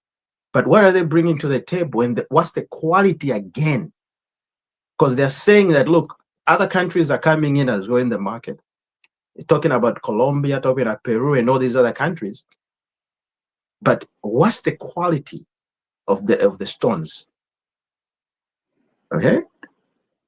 So that should give us an advantage, because everybody knows that the quality of emeralds in Zambia are high, at a higher rate. Like, it's one of the top, one of the best. People would rather buy an emerald from Zambia than anywhere else in the world. But what have we gained? You know, I rest my case. Okay. From what is being said, right? Let me just make sure that I understand what is being asked. Right? That Yes, in yes. terms of how the emerald industry has evolved from Mr. Rao and Mr. Mkumbula, how they were mining, and how the Senesenes also came in. Now that you have Glizzly and whatever, now you have Kajam, right? Are the two big kind of operators within the mining of emeralds. And that then you come and say, then post 91, what kind of things happened? What have we managed to gain from it? Those are the two issues. Have I got them right before I respond? Yeah, so since the Kaunda days, the minerals, especially emeralds, it was accounted for. We knew exactly what kind of emeralds is getting out of the country, what we're exporting in terms of quantity. Now, after that, it's been elusive. Really, like nobody really knows exactly what quantities of emerald goes out of this country. And with this tax that's been suspended, well, who is nobody knows? The people of Zambia, like the people of Zambia. Yeah, but I don't know. I don't know about the government, because, like I'm saying, like, look, the talk of emeralds in Zambia and any government that's before the UPND has been so elusive. Nobody really talks about it. It's more like a sacred cow. Like, don't talk about that. Or we don't see so much involvement in the government, like the way we talk about copper. No, we need to expand to 3 million. We need to do this and all that stuff. We don't talk about those kind of energy when it comes to emeralds. I don't know if you understand what I'm saying. Well, maybe I've been too close to them that I've heard everything. And that's I mean, the problem, every average Zambian about the emerald. Yeah. I'll tell you, our biggest problem is that we are afraid to read. Right? Have you yourself, actually seen the annual report for the Ministry of Mines? Have you read it? No. So where do you expect to hear?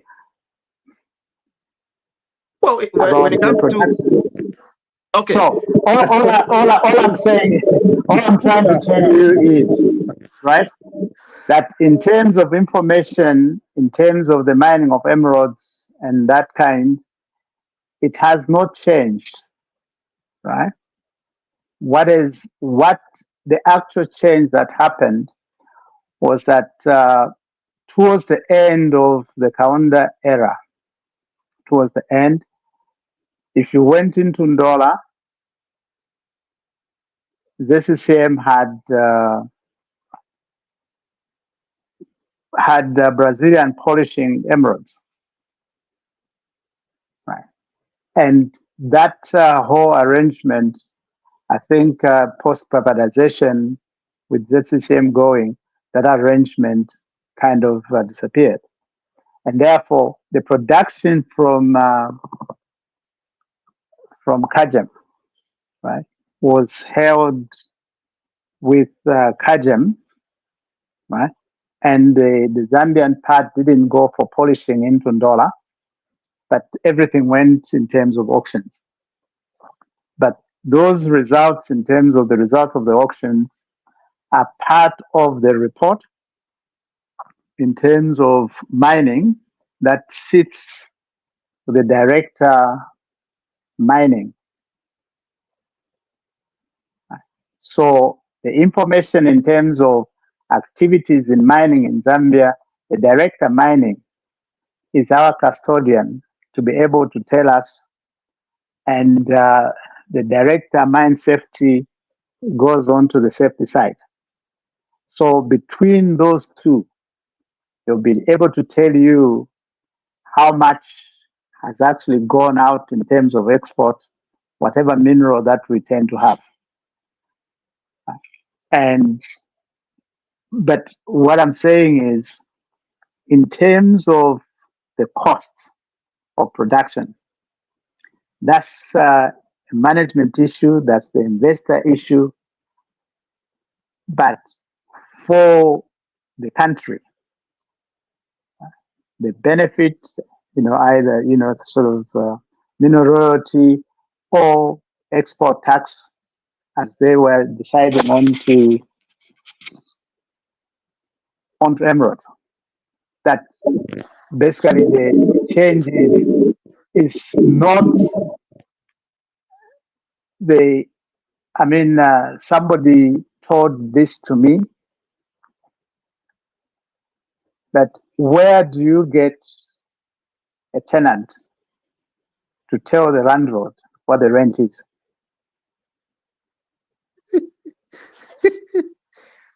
Pastor, I have a question for you. Chandagazia, you have not been given the I'm floor. saying I want to ask a question, but then Yes, yes, I am here. my question is, do you subscribe to what the Minister of Finance said on this particular subject matter? In terms of the process, yes, but in terms of facts, I don't have them, and I don't think so. That for me,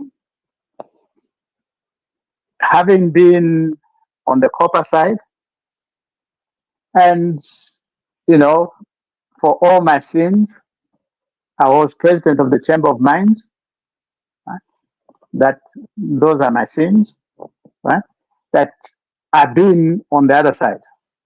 The challenge that we face is that we fail to address what is our issue and what is their issue. If a mine comes to me and says, your tax is too high, I can't meet it, I should be able to get back to the mine and say, thank you very much.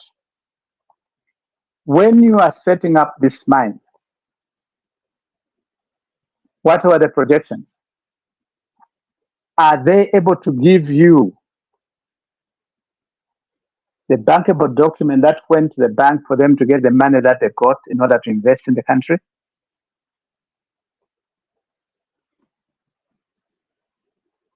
So I haven't seen it, but so what I'm saying is, Honorable Minister, yes, they came to you and they appealed to you, but if you don't give us the facts, then those are just acting on emotions. And you can't run a country on emotions. I Having also have said a question, Chair. Does that answer you? having said that, then I could go to my contribution, if that is okay, but Chair. Now, my contribution on this subject matter, by the way, I had a rare privilege of having done inspections on all the mines, including Kajem and Jim Canton, and appreciated the process. One thing that I see, and not to even like I shouldn't even debate so much, because what Pasmo has said is exactly how things must be. These are businessmen. There is no way they are going to come to you to start offering them, making themselves available for tax. If they can even cut corporate tax, it is something they'll be very much interested to do. If they cannot pay tax at all, they will be happy to have that to do that. The problem that I see is the businessmen, politicians become a problem when they cannot separate their politics from the business side of it. And these guys understand very well that they will go with a business case and throw it at the Minister of Finance, and the Minister of Finance will see things from a business point of view. I was having a conversation with some of my other colleagues to say, there is no way any mine can give up a mine, say we stop mining because of 15% tax that we're going to put on emeralds. There is no way. The investment, the returns are way too much.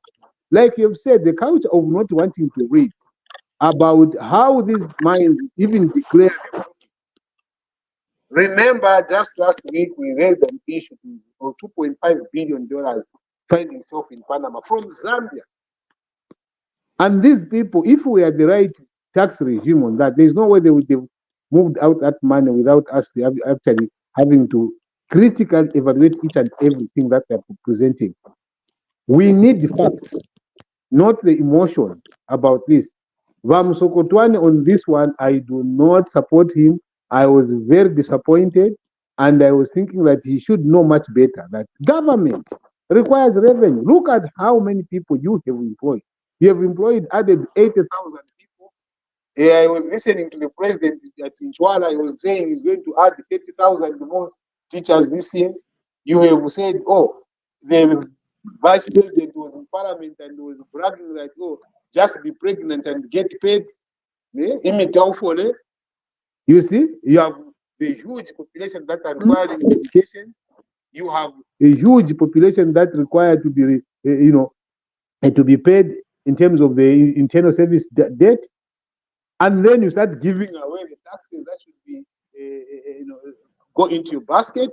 Where are you going to get the money from? That $1 million question is very difficult. No wonder now we start seeing the debt go up, because now if you cannot find, you have to go and borrow. Why should we be borrowing when we have money here? These businessmen can never stop wanting to cut. They want to cut, they want to make more money. And it is us that are going to suffer for this. Once they take the emeralds out as much as they can, when this tax suspension is there, when we come to introduce it, they'll scale down the production. And once they scale down the production, that's when they'll come with the real figures to show why we should never introduce it at 10%. This is how I've seen it when you don't respect the mine. They change the goalposts. Once you're about to score, they shift them. Once they shift them, and they hire the best brains. Imagine if you have people that are not patriotic like Wapasmo on the other side trying to advise them. It is difficult. Wapasmo has a name to himself in the mining sector, because when mines are starting, he is there to give them the right information. I met him when the mine was starting in Solwezi. Everything was to the book. It was a mine we never heard complaints about workers, about safety, about everything. I'm not saying this because it's there, because these are things that I verified on my own. Now we have people that don't mean very well for our country, and they just start giving away taxes like that and the revenue like that, and they expect that they're going to improve the economy. By UPND, you need to wake up on these matters. These are things that you are doing wrong, and you need to challenge them. You need to challenge the minister, advise away from these forums so that you do the right thing. And not the ministers, not the members of parliament running away from the debate. Can we contribute as well, please? The chair. Right. Okay. Go ahead, go ahead. Let's give other people a chance. because of time, let's give other people a chance. Let everybody go through. So I believe that's what Doc, can you go in and then give your contribution? Thank you. And Valentine can come. Let's Yeah. make our contributions as short as possible, not long-winded and all that type of. Anyway, I really appreciate your coming here, Pasco, and I can tell that you're experienced in this mining sector. My question I have is this: when UPND says we're trying to fix what UPF broke down, people like my friend here will say, no, there's nothing that was broken down. But Pasco, can you confirm that this tax, the tax for... Hello? Someone is talking? Anyway, Sorry? Yeah. Can I confirm what? Can you confirm that this tax was, that Musokotwane was trying to introduce 15%, was actually there all along until 2019 when Edgar Chagwa Lungu took it away from Jamestown? 2019. 15% export duty tax was taken away from Kajem by PF in 2019. Can you confirm that, please? There are two things that happened. Yeah. That I think Vasata did the introduction in terms of the export tax on concentrate and other things. And that, yes, Kajem did manage to get it reversed the other time round. In 2019. I don't have the dates, but I Yes. know as a fact that it was reversed. So the UPN government is just trying to reintroduce the tax that was taken away from Kajem in 2019. No. I think that's the wrong thinking. Right? If they're trying to reintroduce, that's the wrong thinking. What I think the UPND government is doing is to realize the value, right? Not saying this is that somebody did. It should actually say, in order to get Zambia,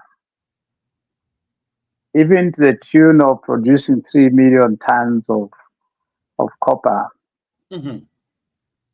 they are looking at the revenue to be able to turn Zambia back into middle income. Okay? And therefore, you look at all your resources, right? Which resources will be able to give you the money to develop the country? The low-hanging fruit is emeralds. Because for reasons that everybody's saying, the Zambian emeralds, Colombia and whoever, Zambian emeralds are still the best. So they should have the premium. So when they do the auctions, definitely there is that inherent value. Okay? So the UPND government, I have no mandate from them, but I'd like to think it's not that they're saying PF remove this or we bring it back. No, they're looking at saying, in order to have the country to be at this level, which sectors are going to bring the money? Right? And one of the sectors that they were thinking of was the emeralds, and hence the 15%. And like what Chanda is saying, that the other side, right? I mean, who wants to pay if you don't have to pay? Nobody, right? But the only way that you do is like the way Norway does, is to challenge them and says, give us your books, right? And you go line item, right? How much are they paying? Sorry, Pasco, for interrupting. But when I heard the Minister of Finance talk, remember he came online, I stopped whatever I was doing, and he was reading a statement which is available to everybody. It says, the reinstatement of export tax effective January 1st, the Zambian government reinstated the 15% export duty on precious gemstones and metals in Zambia. This decision reversed the suspension that had been in place since 2019. So this duty was suspended in 2019 by the Zambian government. And Muso Kotwani and his government are trying to they tried to reinstate the 15% export duty that has been suspended, that has been on suspension since 2019, in order to increase the revenues from our special. So the government of UPND is trying to reinstate this. Hold it. But the right? language was What that is they are no, just hold it, right? Go ahead. So in January they're trying to reinstate. In February they're agreeing with what PF did. So what's the problem now? That means the statement that Musokoto made in January, right, is now going back on his word that they are reinstating. And I'm saying that's the wrong way to look at it. And that's why they're able to, bend their knee, right? So if we're saying in January that the PF did all these things and it wasn't the right thing for Zambia, how can it be the right thing for Zambia to suspend them again? If we said in January it wasn't right. The minister. Yeah, I'm asking you. Oh, okay. According to me. No, I'm asking you. You said that the minister said, right? We are reinstituting this thing that was suspended in 2019. Yes. Because it wasn't good for Zambia. Yes. Is that right? Yes. Then in February it says, the 15% is out. Okay. So right? Can I answer now that? my question? No, I haven't got a question yet. Wait for the question, my friend. Right? So if the minister is able to reverse his decision in January to go back to 2019 kind of decision, what wasn't good for Zambia in January, suddenly we're saying it's good for Zambia. Really? Is that what you're saying? No, that's not what I'm saying. Is that what the minister is saying? No. What I'm trying... Why has the minister accepted to change, to move and get the tax off the books? Well, I think according to what the minister, I followed the minister, what he was saying, very closely. Yeah. He said, according to world standards, according to our competitors, for Zambia.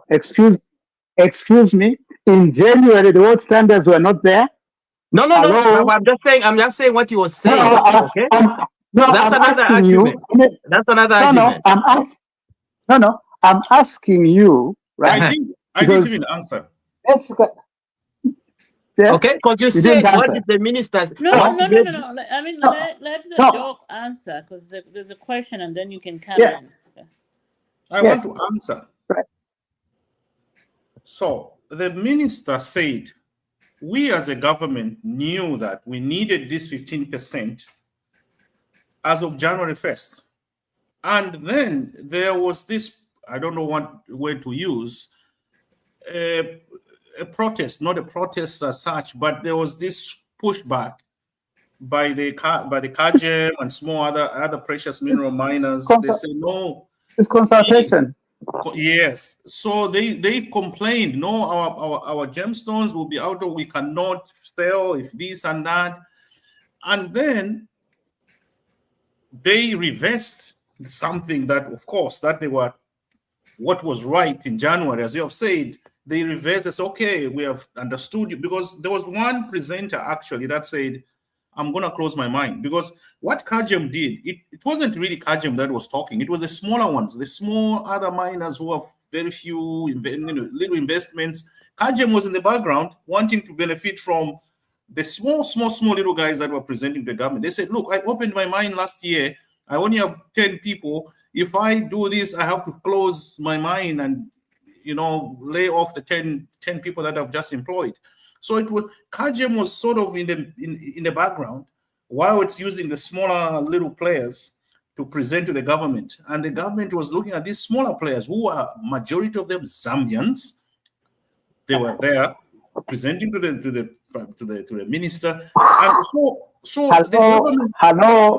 Hello. Excuse me.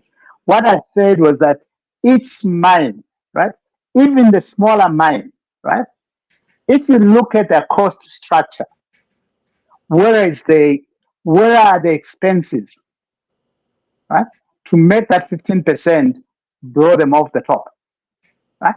So if you look even at the smaller miner, right, the chances are he's spending his money and he's bought himself a Benz, right, instead of getting that money onto the mine. And he expects us as Zambians to be able to say, you're going to go out of business, when instead of spending the money on the mine, he spent on a Benz for himself and a Benz for his uncle and whatever. So what I'm saying is we need due diligence on these mines and not emotions. Pasmo, maybe to just help you on that, Dani and mostly Chanda, I think they may not be very aware about those details when the issue that you're talking about a lifestyle where they buy the Benz for the uncle, the niece, and everything else, and then come back and complain about the process itself. It's very common in the mining sectors on the copper belt, and especially these emeralds, gold mines. Once they hit a jackpot, they chew all the money. Tomorrow they are back at the same place, and they don't want you to do. They'll come and complain and convince you, and they'll show it. But the lifestyle that is there is not that of the entrepreneurship and the growing the business. That is why I think, Vadani, if you hear what Wapasmo is saying let's go slightly deeper into getting the actual facts of what should be able to be a decision, where we should be based our decisions, based on these factors that are inputted in the cost drivers themselves. For instance, remember, we stopped the mines from sending 5,000 people, what was Mupani, from sending 5,000 Zambians by putting a mine on the care and maintenance. Basically because they were using that, their labor cost was unsustainable. So we said, bring what you are paying the Zambians, let's see the wage structure of the expatriates. Because if the wage structure is not very well, we start by removing the expatriates and see how the cost driver in terms of the labor market, the labor will go down. And immediately we touched that, what did they do? They suspended that process of sending the Zambians away from home, away from the mine to send them into redundancy. So there are a lot of these things that happen around the globe, which the Minister of Mines must be able to be answerable and bring to the speak. I submit. Right. Let me just that in 2008, right, there was the world meltdown, economic meltdown, okay? And the price of copper just went under. Right? The management that I was working with at Mopani, we did manage to prevent the loss of employment and the closure of the mine. That actually Mopani survived in 2008, 2009 by actually, sort of looking at our costs and seeing where we could save the money so that we're able to produce copper less than the price that we're getting for it. So all I'm saying is, with all these kind of things that you're talking about, level it, right? Level it, that it's all to do with the unit costs of the mine. And where are those costs? Has the minister got them? I hope he has. And if he has, I don't have a problem, right?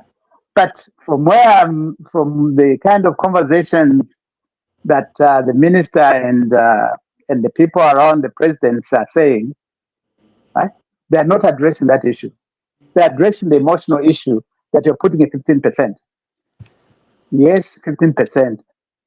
Get it down. You know, not all of us, right, are happy enough not to know the details. Right?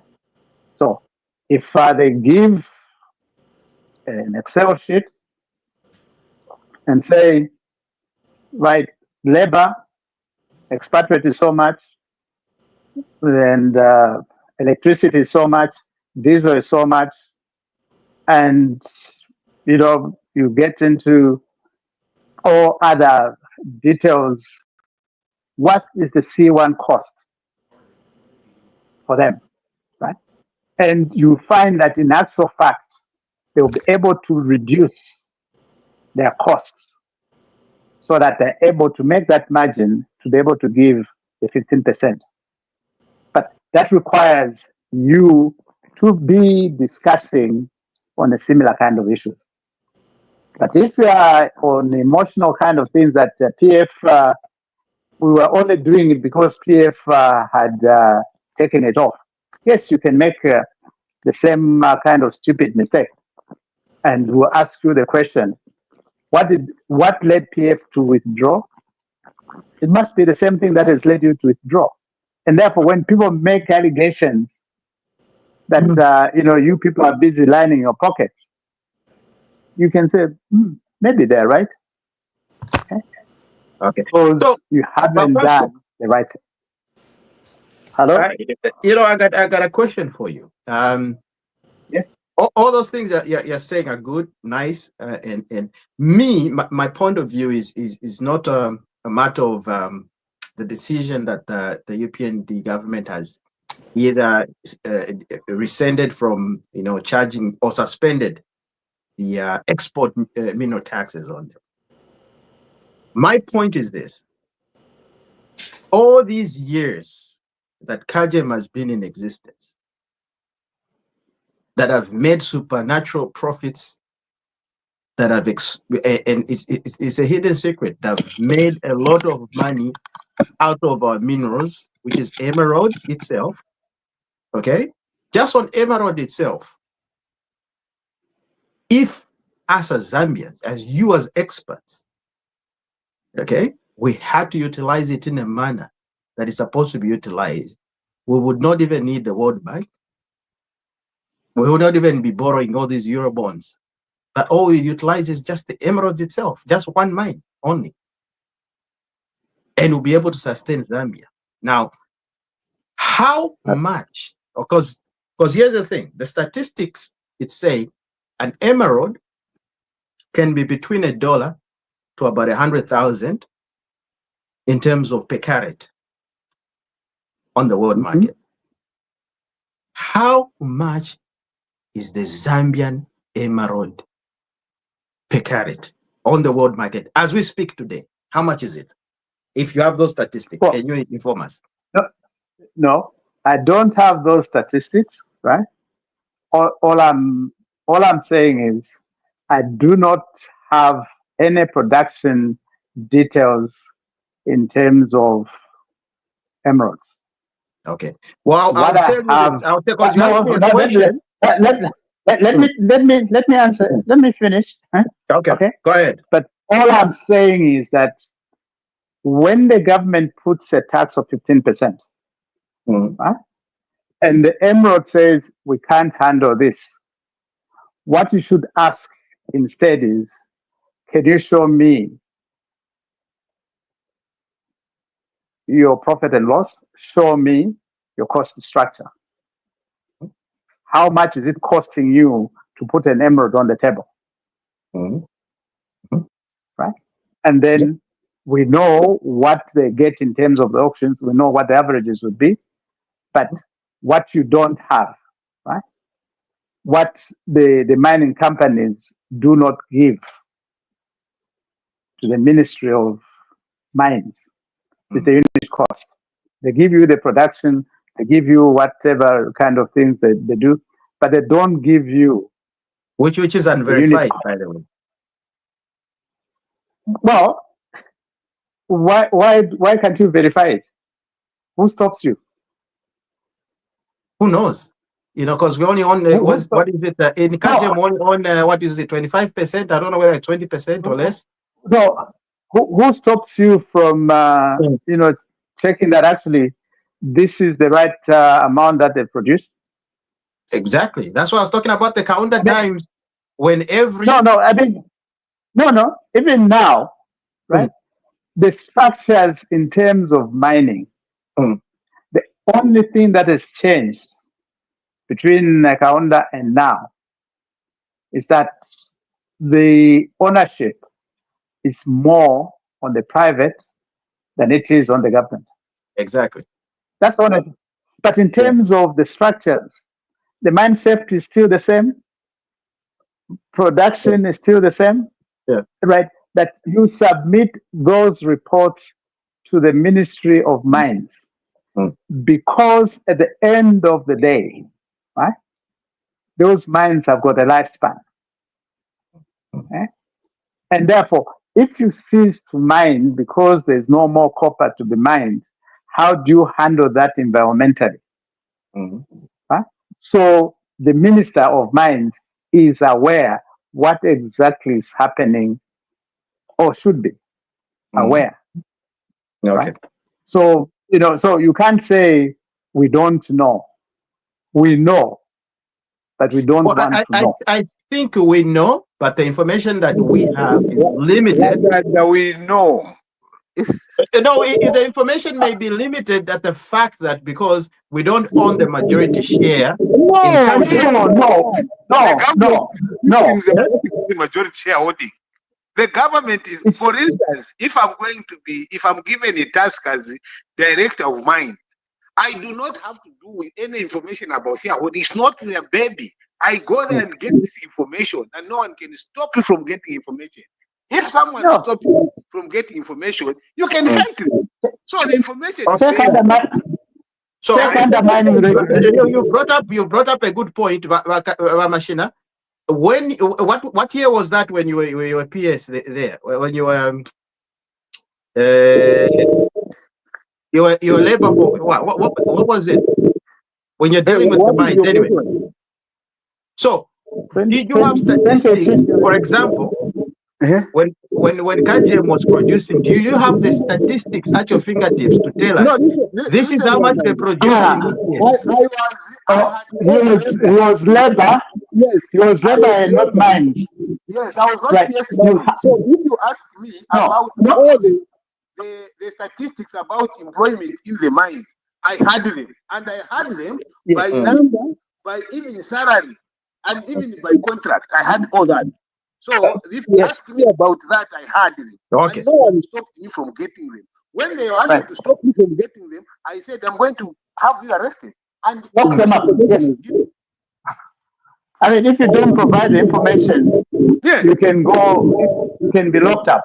What the problem, like I said, right, is that in terms of mining regulations, even in the Minerals Act, right, the one that has given you a mining license has to have information in terms of the mining that you have done. And that, you know, it doesn't matter whether it was Kaunda, it was Chiluba, or whatever, because at the end of the mining has a lifespan. Right? So if you are not ready, you end up with disasters in the country because those mining areas, you know, will provide a hazard. So what we're saying is, colleagues, let's deal with the facts. Let's not deal with emotions. Mm. Emotions will get us nowhere. Mm. Right? But I'm saying what I'm saying because when the windfall tax came in, Mm. right, for my sins, I was the president of the Chamber of Mines. Mm-hmm. Right? And in terms of the discussions that we had to go there with the facts. And if anybody had wanted to know in terms of the facts that we presented to Magande and to the president and to the minister of mines, those will be able to give you. And we'll be able to tell you that in terms of the unit cost of production, this is where we are. And the difficulty that we're having is that you put this tax, right? There's a way you could work around it Mm-hmm. and, get it that when it's $1.10 a pound, right? You don't go and do a tax of 25% on it, right? So the 3% that was there was acceptable at $1, right? But the moment you went up, the more the benefits were, then the more the tax that you should be able to give, right? And not a blanket one. So those are the kind of issues that it was facts, not emotions. And then when people ask, right, the minister of finance and the economic advisor or whatever he is should be able to come and say, right, we are stretching so much in terms of these emeralds. And these players, this is their cost profiles. And then when you put the 15%, really, they're not getting any money. Nobody's going to buy. That's fine. But not just tell us that, the PF, scrapped it in 2019 and we're reintroducing it. And now people complain and say, no, let's go back to the PF days. Hello? Did you really do your work before you introduced the tax? I mean, I don't think Musokotwan is that incompetent. I don't think so. I think he's a smart guy. Yeah. I Well, agree with you, our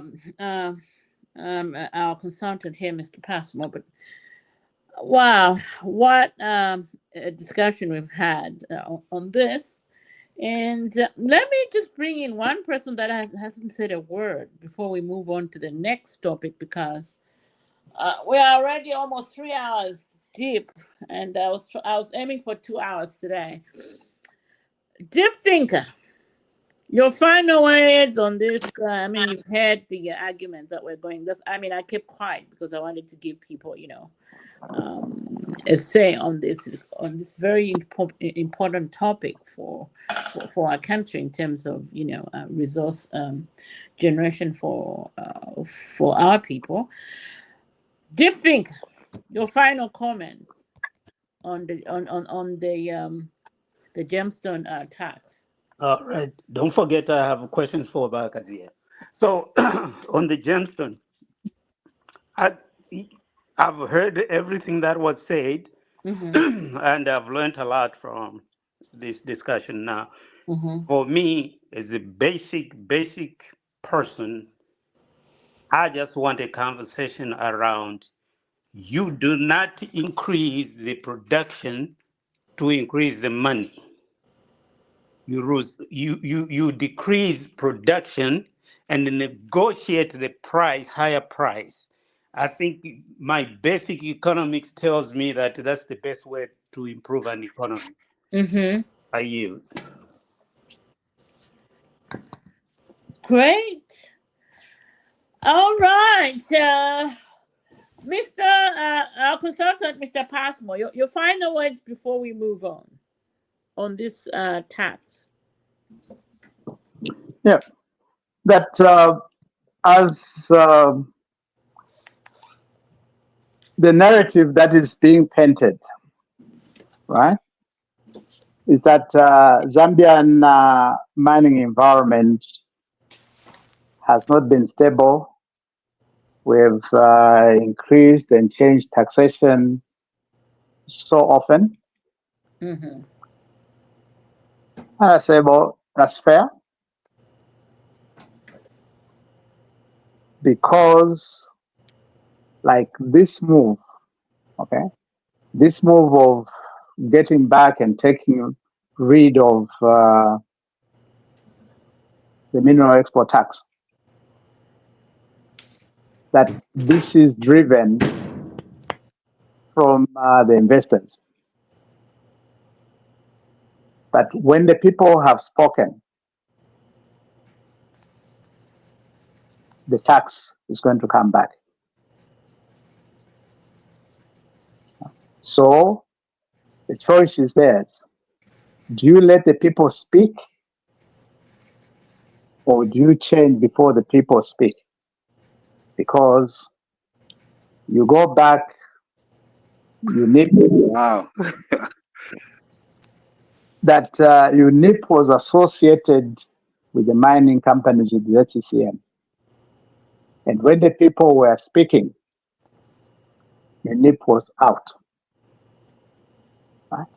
And MMD, who initially was fine, but they got too close to the mining companies that they were able to make room for PF to come through.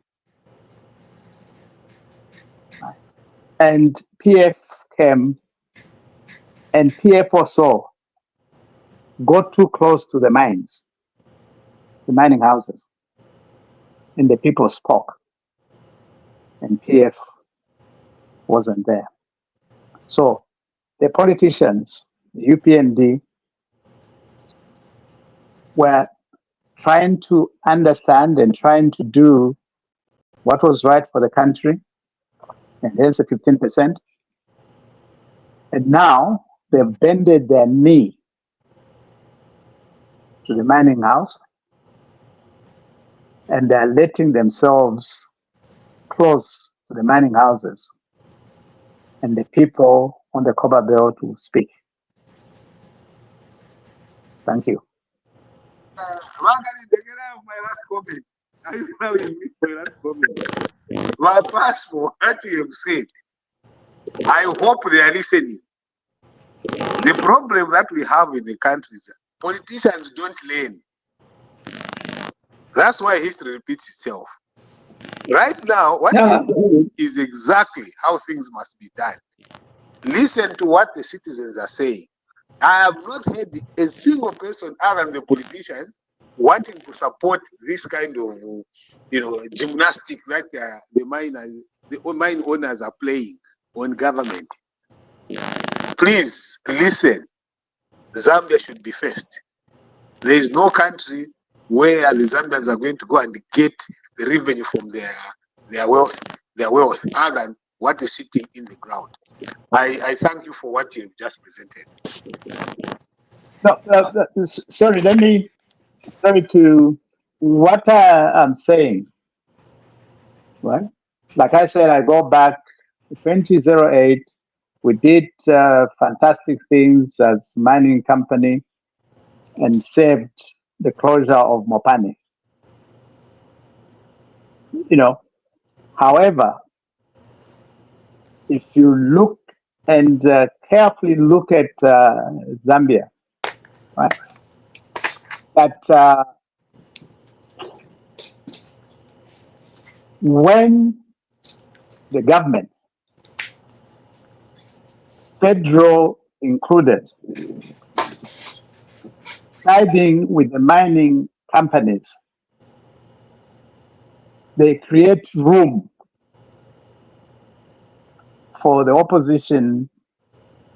It was UNIP, and that's how they managed to get the federal guys out. when you nipple so close with ZCCM and the people, the voters are workers of the mines. And if the voters are not siding with the owners of the mine, then they'll go the other way. So I'm not saying anything new, right? You can go back to 1963, go back to 1991, go back to 2011, go back to 2021.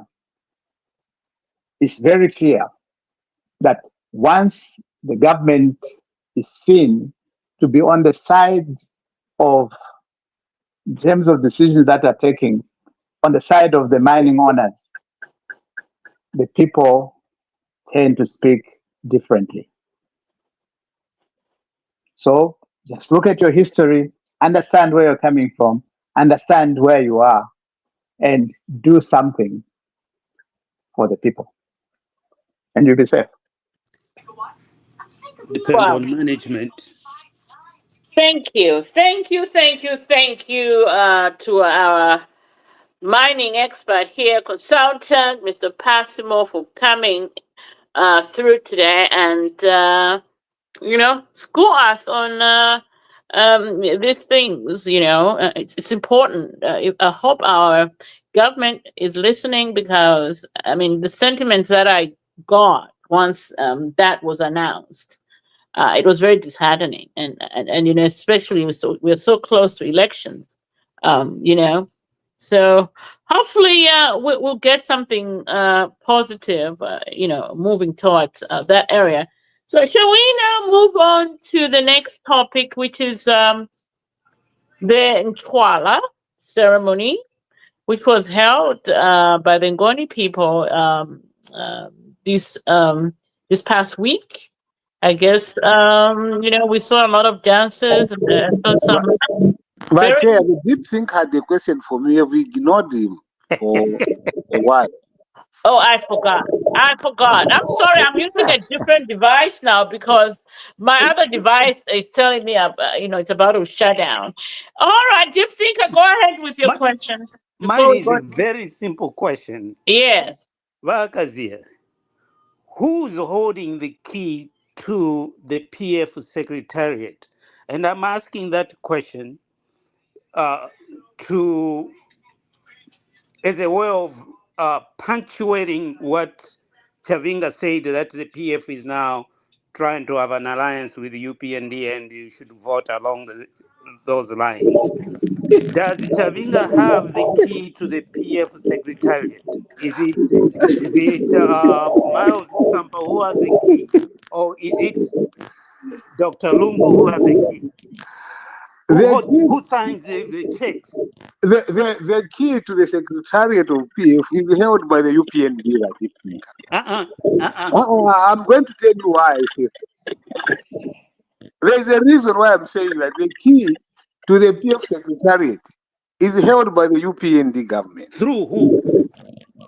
Through the UPND, I don't know whoever is. Why I would say that, my deep thinker, and I'm going to be very clear with you. When every morning, who opens the PF Secretariat? It's not HH. Deep thinker, at this point in time, I don't know. Oh, okay. Yeah, at this point in time, I don't know. The only thing that I know is that the government interest in the Patriotic Front has been too visible. That's not where I'm going. Visible, a deep thinker. That's not where I'm going. Where I'm going is I'm trying to look at, is Chavinga saying what he's saying on his own He's and on his his own, people but deep around, thinker. or is it PF? Because he's saying PF. But deep thinker, you see, it could be. I would give a very easy scenario.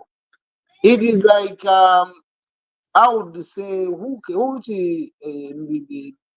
a member of parliament can I make reference to? For the purposes of reference, I would give an example that not even his minister. I'm going to give an example of a member of parliament for Rufunsa. Or maybe what would I say? I want to give an example of a member of UPND who is in parliament right now. coming over by overnight and declaring that I am now the president of UPND. So right now I have endorsed UPND to be in alliance with the PF. You understand? So Chavinga has no locus. There is no locus. The locus that Chavinga is standing on is when people challenge Chavinga's existence, the government comes to his defense. It is not the statutes that come to Chavinga's defense. It's the government. Where it's even recognized by the president. No, So- now the president of PF, I wish to acknowledge that. So, How? Vakazia, may I give you some homework, please?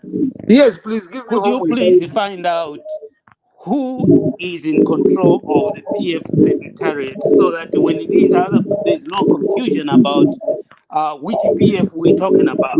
I agree with you. And can I also give you a homework about Deep Finger, which we must all come and report to this forum? Yes, sir. I want you to come and I'm giving you homework to follow up if Chavinga and Mausamba follow the legal process in Chavinga declaring himself as president of PF. I'm putting that on you. So let me just preface that I'll find out, but I'll say this. I think there is a society that confirms who is the leader of what party. And that's where I'm going. Okay. Get his feedback here. Who is that one? But Deep Thinker. But I don't know. There's so many gadgets which are open. That's one. Yeah. There are no gadgets. There's only one gadget which is open. This is my phone. I can guarantee if I mute you right now, all that noise is going to go away. When you say that, I don't know what I can do, but this is what I have. I have only one gadget. I'm very alive. Do you have speakers? Do you have speakers? No, I don't have speakers, Madani. Okay, go ahead. So, what I'm saying is, the Chavinga, Mao Sampa, PF issues is driven by the interest that the UPND has in it. You will see the discussion. UPND never discusses its own agenda to see that, okay, this is about UPND. You will talk about the convention for UPND. You talk for PF. You talk about how long ECA wants people to be loyal. But you forget that 23 years there was only one convention for UPND with one person. Who is now the president? Nobody. You see, the interference by Deep Thinker, the interference from UPND government in the affairs of PF has created a problem for the patriotic front. Can I just jump in here? Gentlemen, can I just jump in here to correct Bakazia? UPND has not had one convention in 23. We have had two. So let's put it out there. Two in 23. And what? Secondly, the person who holds the key to the PF secretariat right now, who has the books, is Mao Samba. He is the legal president of the party, as recognized by the courts of law. Look at this. But in November, there is a saying, where there are people, governance about the people. When you force someone on the people, it doesn't matter the legitimacy you can create about it. The legitimacy of Mao Samba being president must be felt by PF members. But when you have government which is saying, oh, we're going to use state institutions to confer this person as to be your president, and that's the one we deal with. When every system around that particular interface, they're saying, no. Munduvile, the people that are in parliament there, the members of parliament that are seated there, how many are saying, oh, Mao Samba, you are the president? So now, my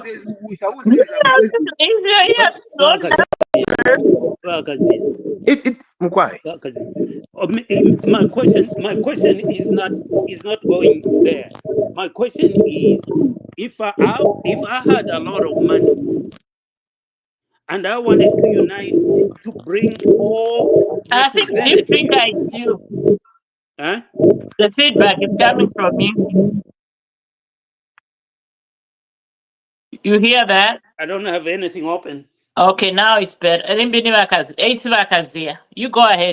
So if I had all the money in the world, and I want to invite all presidents of political parties in Zambia to find a lasting solution about our Zambian economy, who is going to represent the PF? That is just my question, because that's the person for me. Once I hear that, then that's the person I'll be addressing. Everybody else is just making noise. Person, Legal on you illegally in the book. but deep thinker, that question is very good because you write to the party, and the party will tell you who is coming in. And if another person imposes himself to them, they will remind you to say that person who has come there has no mandate from us. The people that are supposed to be there. So you will not, you will wait to be told from the people. So What right you're not now, we going to don't do- know who that person is. No, that person is known. We have told you, the members have told you it's ECL. But you have said, no, it can't be ECL. Now you have imposed your own will to say this is the person that we're going to talk to. But All You right. understand? And We that's are where the problem done. is We with are this so thing. done. This back and forth. Thank you for your comments and But this thing submissions that we on can this talk outside forum. this. I mean, no. Let's go to the next one. I think it ended long time ago. I don't know why. Yes. I just gave you time to answer that one question Deep Thinker had. So, in order to be fair, thank you. yes, because you two, I know this bromance, it never ends. So Just now, seeking understanding. Yes. No. Shall we talk about the Twala ceremony? And I'll give it to Chief Mpezeni. He brought all kinds of people there. Everybody was excited, and of course, I think the tourism in Tipata boomed because we hear all the hotels, lodges, the R&B, everything was booked. To a point where people are even booking, hotels and lodges in the nearby towns of Lundazi and the others. Always like that every year. Yes, to get to the ceremony. And of course, the president of the Republic of Zambia graced that occasion, and he donated 400,000 kwacha and some heads of cattle. Which were, of course, enjoyed by everybody that attended the ceremony. But I want us to look at the politicization of that ceremony, because one, at that ceremony we saw the Kavinga-led PF. No matter how you don't want, they were out there and endorsing the UPND for the 2026, and I saw people with UPND regalia that's supposed to be a cultural event, right? So I didn't understand why we had. I'm UPND. I'm a UPND supporter, but I didn't understand why UPND was there in the regalia at that cultural event. So and basically, let's be honest, the president also did some politics. So the question is, why are we politicizing our cultural events that are supposed to welcome everybody? Who wants to go first? May I start with Oh, sorry. No, before you come in, I think I want to start. I've changed my mind. Let's start with the man who's been too quiet. Dr. Liswaniso, I know you are enjoying the blue waters there and those Puerto Rican women. When did you say you guys are coming? Actually, we were talking about it the other day. Swimming in the ocean. Yes, March 14th. That's the day we are looking at. March 14th. It's a Friday. That's the day we are looking at. That would be nice. Yeah, so we are on the way. With a deep thinker, eh? Yes, breaking news. Me and the deep thinker are going to see the dog. Come over. In Puerto Rico. I'll talk to Vakazia so that he can join us. Oh, No, we No, don't. trouble if we join. If I join in, he's in trouble. That one. Okay, Okay. we were waiting on Batufia I to might make need his move. protection from you, No, Akazi. I'm making my own special mission. I Oh, don't All want right. to, and I don't want to be disturbed when I go there. You are okay, being mischievous. okay. Okay. All right. So for me, the Nchola ceremony, first of all, I'm very, very impressed with our culture. I'm so proud to be Zambian when I see that ceremony getting bigger and bigger and bigger every year. I think the organizing committee are getting more and more organized, and I think it's getting more international recognition now. I saw people from Japan, Italy, Sweden. These are people that came to witness that ceremony. They came as tourists to come and witness the Nchola ceremony. So yeah, it was very interesting. It was very impressive to see that type of thing. So kudos to the organizing committee. I think I've also seen my own Komboka ceremony getting bigger and better organized, and I think that's very, very nice for Zambia. So these ceremonies are really placing Zambia on the map. I can see the attire for Nchwala ceremony is getting better. I think somebody's becoming a commercial. There must be someone getting those regalia, whatever you call it, what is dresses with all the animal skins and all that. I think someone is making some money somewhere, which is very good for our country. So that's very good. Now, the other thing I observed was there was some history made there where our president passed through a gate for the first time after being denied to get through that gate. Remember, to enter the city of Lusaka, the city of Chipata, the airport. You remember that small gate where those policemen were? Passport. Yes, where they wanted a passport to pass through that little gate. He passed through it and said, "Now I'm a free man. I can enter the city of." It was very emotional, I think, for him to pass through that gate where he was denied a few years ago to pass through when he landed at Chipata Airport. So it was very nice to see that. In terms of politicizing the event, I think they had thought about it, how they're going to handle it, because there were so many political. I think nobody was really sure about how to handle the situation, whether to go political or not. There were visitors from South Africa, Swatini. Is it Swatini now? From Swaziland is now Swatini. It's Swatini, yes. It's a Yes, Swatini. Swatini. So there were a lot of visitors, Lesotho and all these guys that were there, including our friends from Congo. So it was very, very nice. But I think they had a dilemma. They didn't know how to handle it. So they had both choices, whether to remain neutral or to be political. I think they had both choices. But when Chavinga started talking and all that type of thing, I think that just made things not good to me. It was no longer neutral. But I think the reason why the government, my government, our government, together with Chandagazia, our government, why they wanted to be a little bit political, they wanted to use that platform, I think is because of the recent loss in Petauke. They realized because the Petauke people were there, the Eastern Province people were all there. I think they wanted to use that opportunity to polish their image a little bit. When they started talking about, okay, this road is now under construction and all that. But the spokesman for the Vaiete, Mankos, yes, he also went political in a way. It was a celebration, and for you to start saying, "No, Mr. President, we want this thing done here, this, that," it bordered between politics and normal requests. In my view, if they wanted those requests, they don't need to mention them during the ceremony.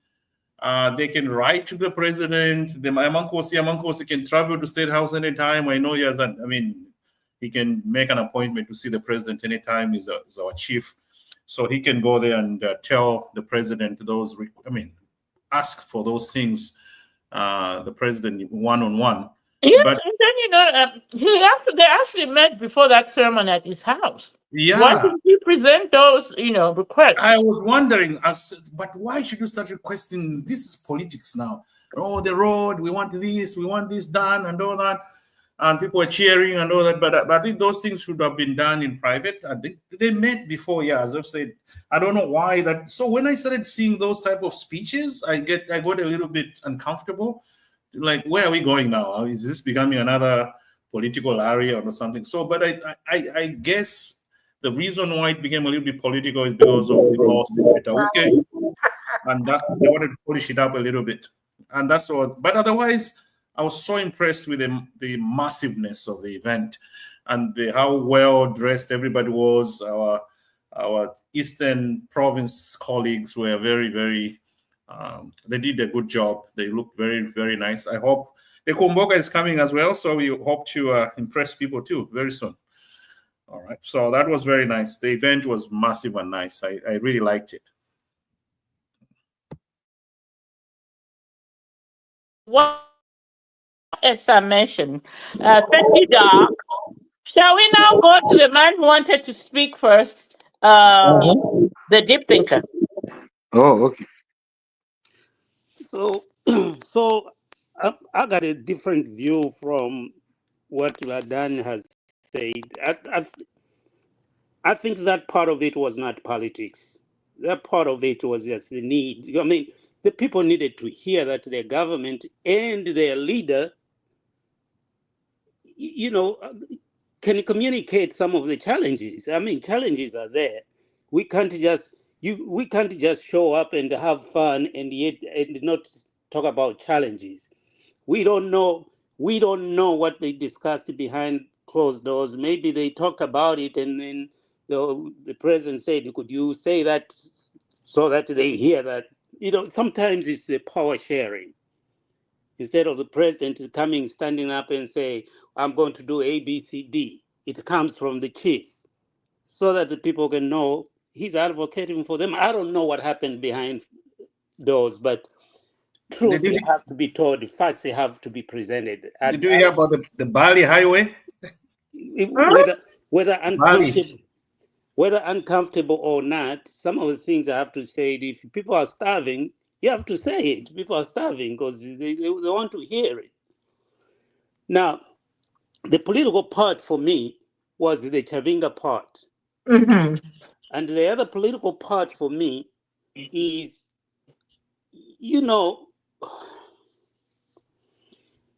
we have a couple of political parties in presidency in Zambia. And presidents come and presidents go. Chiefs stay a much longer period of time in there. Ceremonies like that, I would love to see a time when it is beyond politics. Political leaders come and have fun at a traditional ceremony. They dance, they talk at a traditional ceremony. Because you don't know who's going to be president next. So that's what I want. I want us to reach that level of political maturity whereby we don't just meet at the funerals.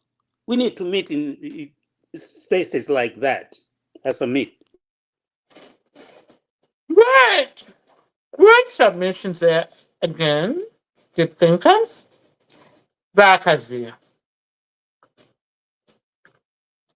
I think, in as much as I may agree with what the deep thinker said, but the manner in which it was done is what I don't really agree.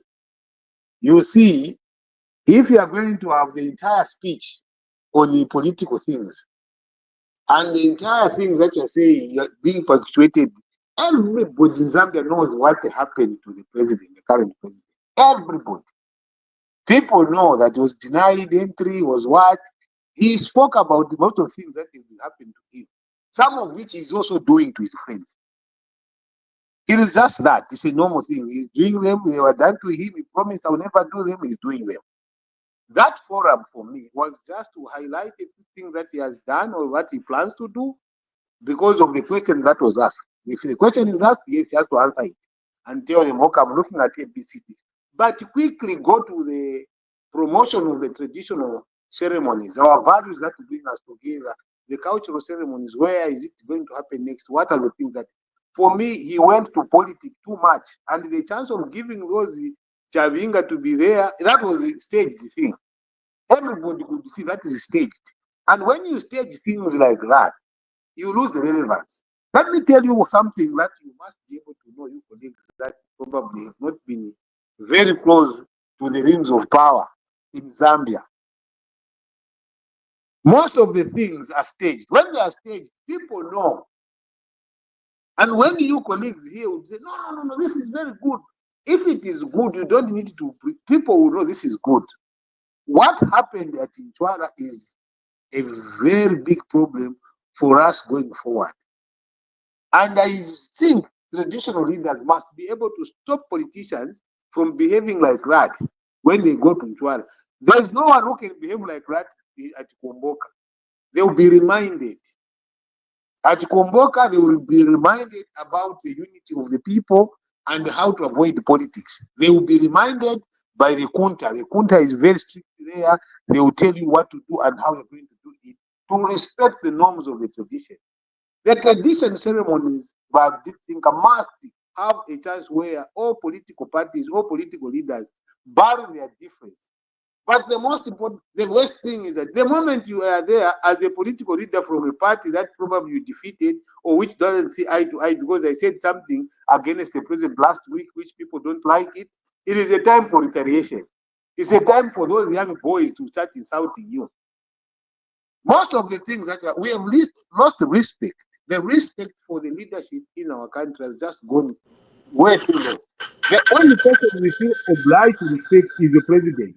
If you are past president, you are past minister, you are past PS, you are past this, you are nobody, you can be told off. And there is no one from government who is going to stand up and say, hey, wait a minute. I do not like what you are doing. Even if that person, I don't agree with his views, but he has a right to be protected by me, and I'm going to defend his right for existence. There's no such a thing that is happening. Look at how much we are insulted ourselves that we went in last government. Look at how Edgar Lungu, he himself is insulted. Yes, he was not a perfect being. He made mistakes. But look at this, the focus on the mistakes, the focus on derogatory language that is just thrown at him. Even if you want to be there, how can you be there? The first thing that was saying, oh, they'll call you thieves, they'll call you this stupid, ignorant, they'll use very unpalatable language. These are useless. You know, you use words that don't build, words that just destroy. Words matter in these national unity events. It's the words that are a problem. People have made mistakes, including me, I've made mistakes. Everyone has. But when you use those platforms as a stage for political campaign or political mileage, you lose the focus on it. Yes, the president has a right. He's the only person at a function like that who can answer to what the chief has said and not allow any other Jim and Jake to be there trying to praise him and pretend that they are with him.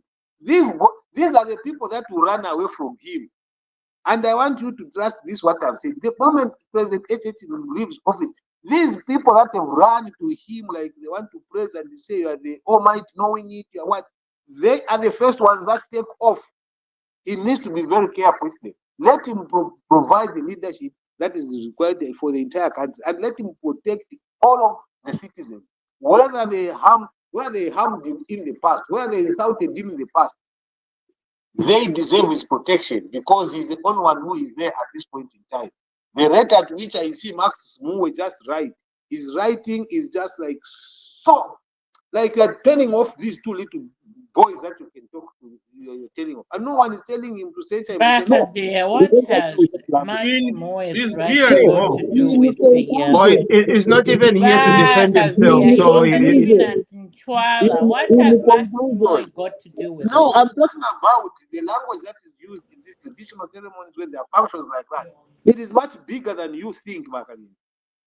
The things that are said from Mtwala, look at the postings, because these are things that follow after Mtwala.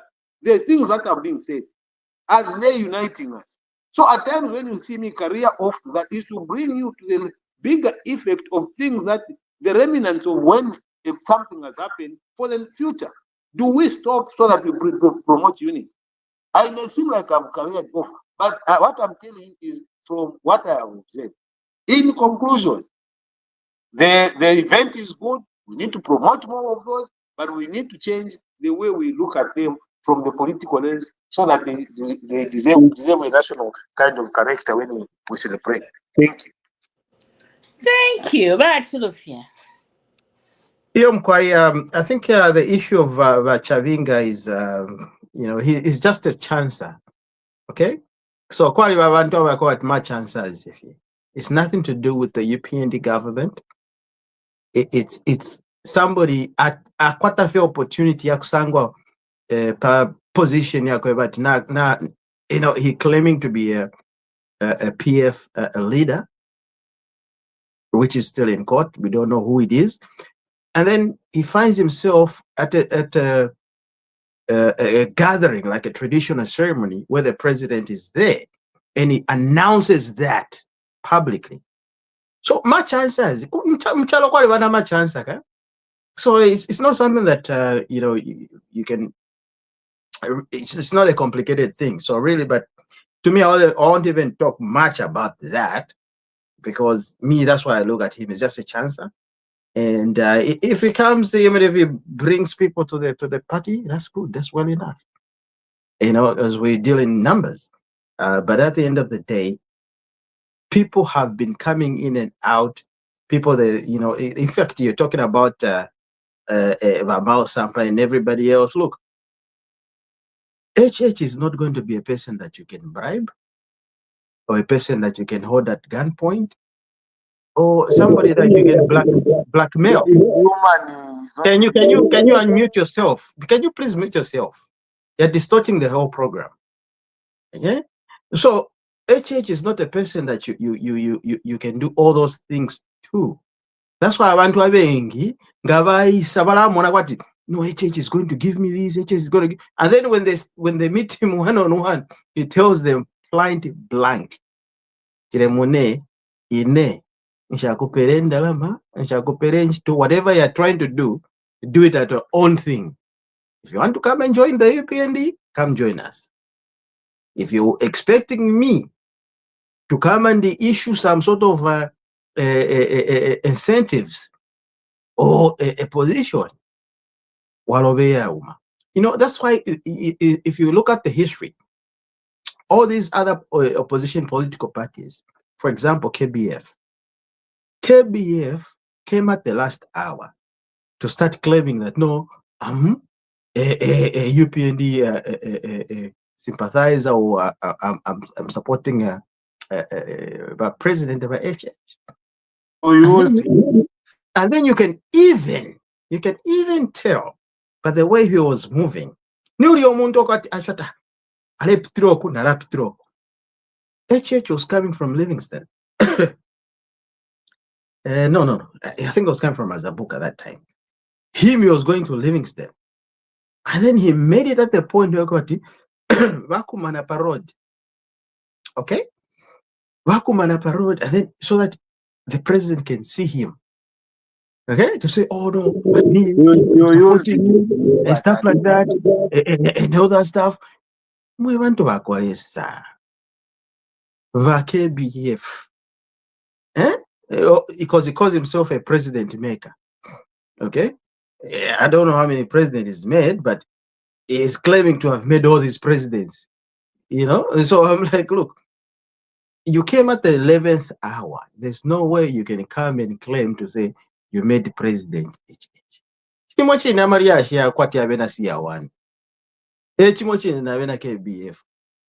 Same group, WhatsApp group.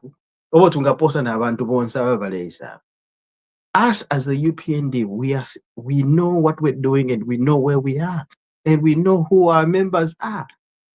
To support us, come and support us, well and good. That's I think from that point, I think about Kalinda. Let's close it. Let's talk about other issues. See? Like the kwacha, everybody's been talking about it, the new currency and stuff like that. If we can talk about that, that'd be great. Yes, let's do that. And I hope we'll stick to the topic at hand instead of digressing as usual, losing us all in the conversation. So, no, actually, before we close, I have some comments that I need to read from one of our regulars. He's not able to join in from Zambia because of his regular network issues that he's currently experiencing. But he did send some answers to the many discussions that we have. So I'll just read them through real quickly. On the PF Chavinga's endorsement, he says, I don't even know now who the PF president is. Lungumaus or Chavinga, seemingly confusion in the camp.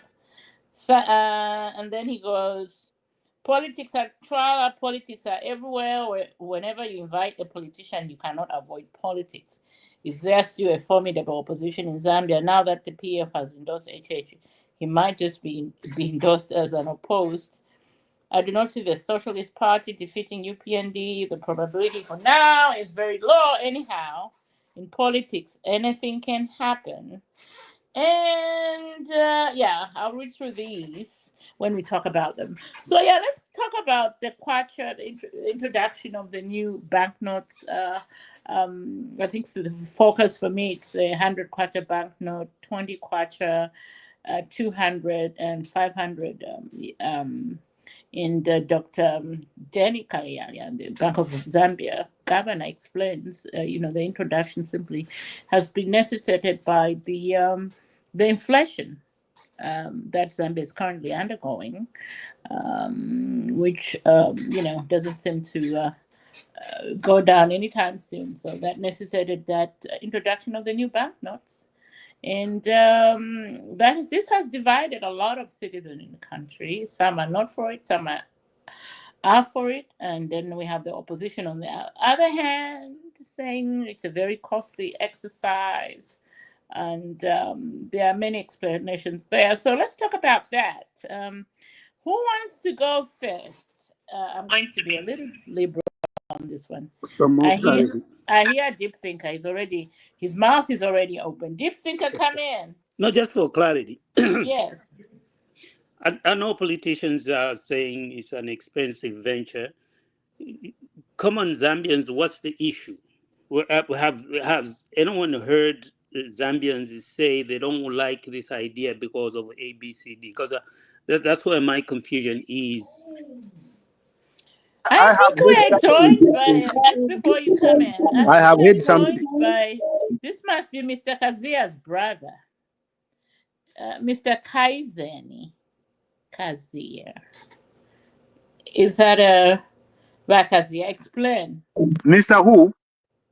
Kaizen Kazia. Kaizen. That is Kaizin. That must be your brother, yes. Anytime you hear Kazia, that is one clan. We are one big family, and we are all very, very much related by blood. So it's not someone who I would say is not my relative. He's my relative, and I did. Is the one who posed the question? I did. Well, let's just welcome him just before we talk about Mr. Kaizen Kazia. Welcome to the podcast. And where are you joining us from? Oh, he left. All right. He disappeared. He disappeared. All right. Did think you had some question. Go ahead before I disturbed you. Go ahead. I did ask the question. I want to know what the people on the ground have an issue. What the issue is with the changing of currency. I have some interactions. Deep think I can provide some background to that. Yes, sir. Okay. So what the issue is for most of the people is that the change of the currency was not a priority in terms of the cost implications that are associated with actually bringing in this new currency. So most of the people on the ground, not the economists, at the higher side of the spectrum of education, the economists that know how things are run and stuff like that. The people on the lower end are saying, is it really a priority to change the currency right now? Because changing the currency has a lot of costs that are associated with it. Meanwhile, we don't have power. Meanwhile, we don't have medicines in hospitals. The cost of things is just going up. The cost of education, there's so many competing needs that on the checklist, the change of the currency is the least priority that government should have actually been thinking about.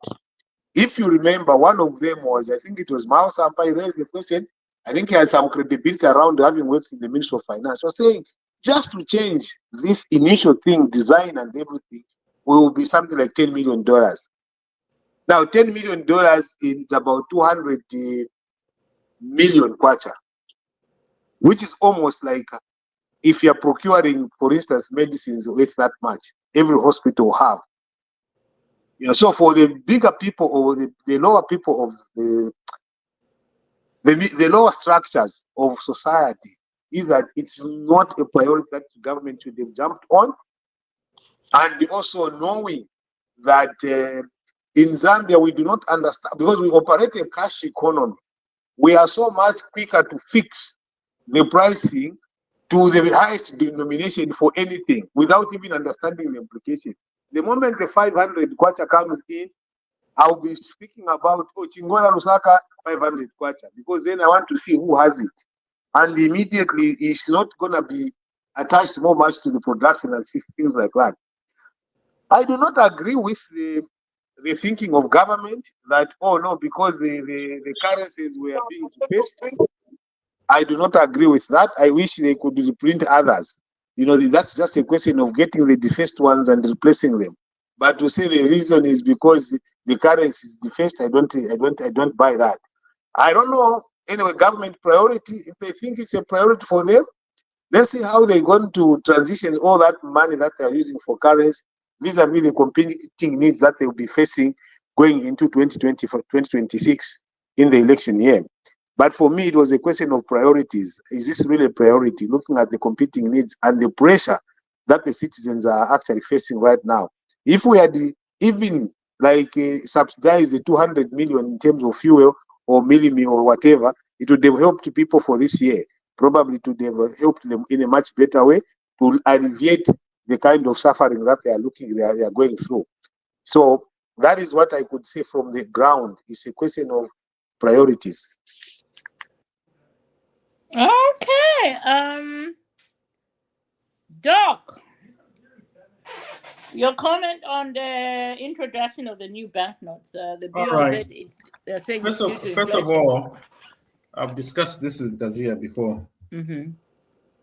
One, there are two.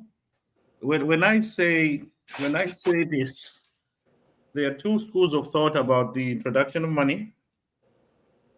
ZNBC, what's the other one? Prime TV, and I think there's another one. There are a number of television stations in Zambia now that asked people on the streets of Lusaka about the new currencies. You can go there on YouTube, on I think Prime TV and ZNBC and all that. On the ground, there are three things that the people they asked, and I believe in those people that are asked on the street. If you want to know what the Zambian is thinking about something, not this economic stuff Chanda is talking about. Nobody talks about those things. The person on the street said the following things. From one, ine change or minibus. Manje from Chirenje, manje ngakala 500 au bazani percentage punch, something like that. They were concerned about the change, and people, because of the 500, oh, it's too high and all that type of thing. That's what people on the street were saying. Secondly, they were concerned about losing their money. Nanga 500 ikabwa one day, because they were asking them, what do you think about the new money? Oh, manje nikasogesa 500 in Nishchayuma or something like that. Thirdly, they agreed with the government introduction of new money because the old kwacha notes were always in very, very bad shape. That's what they said. Oh, but we're not into my 100 kwacha. Don't see out. So it's very good that they've introduced new money. So an ordinary person on the street, that's what ZNBC found. They were concerned about changing market, Soweto market team. If someone comes with 500 kwacha, how will I break it down and something like that? They were concerned about if I lose it, and they agreed with the introduction of new money because the money that is right there in Zambia, I'm told, I haven't been to Zambia for some, I'm told the notes are in really, really, really bad shape. You can tell you us that you've used it. That I even have one here. It doesn't. I mean, Okay. you can't know about that. No, I'm saying they were showing the cameraman. They were showing the cameraman. You can go on YouTube and see it. They were showing him on to my paper. Anyway, now we come to the Ponka people. What's this? Tonse people and all that. They have their different views. Now, those are the ones who are saying, "Oh, the government is spending money, 10 million. What? So we have political commentaries, and Yes. ordinary people are concerned about their change and losing 500 kwacha not. The politicians are the ones talking like Wachanda is saying here. You say, oh, the priorities, if you look the budget of what, or subsidizing the fuel, and those are political people. The ordinary person on the street doesn't even know how much it costed to print money. Nobody knew at all. The ordinary person, they were asking minibus. Nobody. Okay. Now, the other thing that in fact, the Bank of Zambia will make money. Yes. And the thing is, so when we hear people talk about economics or 2.5%, this and that, just know that one is a political person, is into the opposition and all that. The ordinary person doesn't talk like that. Next, the politicians that are saying this money was expensive, they don't realize that this process, which UPND has carried out today, was approved by PF in 2020. Right. Actually, they are the ones who approved it. And they said 2025, you will print new money. PF did it. They approved the budget, Bank of Zambia's budget, that time. And now here, the government comes in power and they follow what they approved in 2020. And they're saying, why are they doing this? Aren't you the ones who said in 2025, the money at that time would have, the banknotes would be in a bad shape by then? They are the ones who approved the whole project. It's not fair. That's all I have to say. I think relate to that and respond to that, Chair. Later, if you're coming. Well, I think here's the thing. Me, what I want to do, I want to simplify things for our Zambians, for Vamayo, sitting at at the market. Anybody that has questions for Mamayo kuserenje, kwakaputa, kusamfia, evekere pa market, kusolwezi, nakule vingi, para maramba market, nabeka, valeranda, watu wakwalesa, ama new notes aya, valeranda tingaya isa, nishala leto wafya, finshi valeranda po, moneni. The opposition, what they're trying to do is this. They're trying to confuse Umwina Zambia. What we need to look at is this. Not Kwatama notes, okay? When it comes to the paper currency, leta mpapali 10 kwacha, yaisa pa 20, 50, 100, 200 na 500. Nomba moneni. Abantu abali mu opposition balera ndati muneni baleta 500 kwacha mukarashita jani awe bane bushe nga baleta ama notes bushe balera ndati bamayo abayeshisha tomato pa market balingire bakwata 500 kwacha awe. So those are the things that we need to explain to the people. Tabalera ndati 500 kwacha wewe mulingire na mukwata hiyo bane kulina ama coin ileta mpapali 1 kwacha 2 kwacha 5 kwacha indalama ofo shaba kushita operate pa business yobopo iperere lolo waya ku banki la kuperamo options ulefu ofunye kwa ma 20 kwacha fe eka ulefu ofunya fyama 50 kwacha eka ulefu ofunya ma 100 yala kuperamo options ulefu ofunya fyama 500 kwacha. You see, so those are the things that abantu bengire beshibe. So area shi ili lipo area kwa 500 kwacha 500 kwacha nga waponya ni chapa walusa business however ne na manipo wala kwa 500 kwacha mpocket nista uichinjishe iyo 500 kwacha nga wayako banki kulia nao kwata 500 kwacha mu banki for example bama yo bashikisha tomato baiste deposit vana bakwata 500 kwacha mu banki balefa mayiro kachiro baka mkoda fimbi nichi balasendera 500 kwacha not even when she's got an option to get 100 kwacha ali 5 when she's got an option ukukwata ama nani kana ama 50 kwacha ali 10 when she's got an option yengi sana ngabalefa kucho babika macoin yeka kuyafe ku banki mwebena Zambia bembi bepa ngolefu ayafe we mwine fe macoin kuti wakwata. That's legal tender. In conclusion, legal tender is legal tender. Takwa bokanenda lama. Ero nga bachinja. If you offer to leranda mwamputula because ningwa tefingi sana kulanda paliriashi. Because look, the other reason security features, durability. Na abantu apanomba balesta panic, abaleta eriashi. Bali kwatama ukwa bags. Mumayanda bane ngata mwishibe bali kwatendala mejingi tano cho basunga Bacha. so efo ili so nimonene ofo ili apa nomba bachinja currency ukukonka nefunde ya chalo cha Zambia na Bank of Zambia nofo babomba na abanda imwe bantu mwebe chalo moneni nga wali kwata ka 200 kwacha wali sunga munani kane munganda olokupiro nga twachinje ndalameshi katwale ni ku banki bamipere ndalame ishipya ala bali abakwata amatranki n'amatranki baletina nomba teti batwale amatranki kunani kane ku banki bamwana ebiryashi yakusunga endalama mayanda terero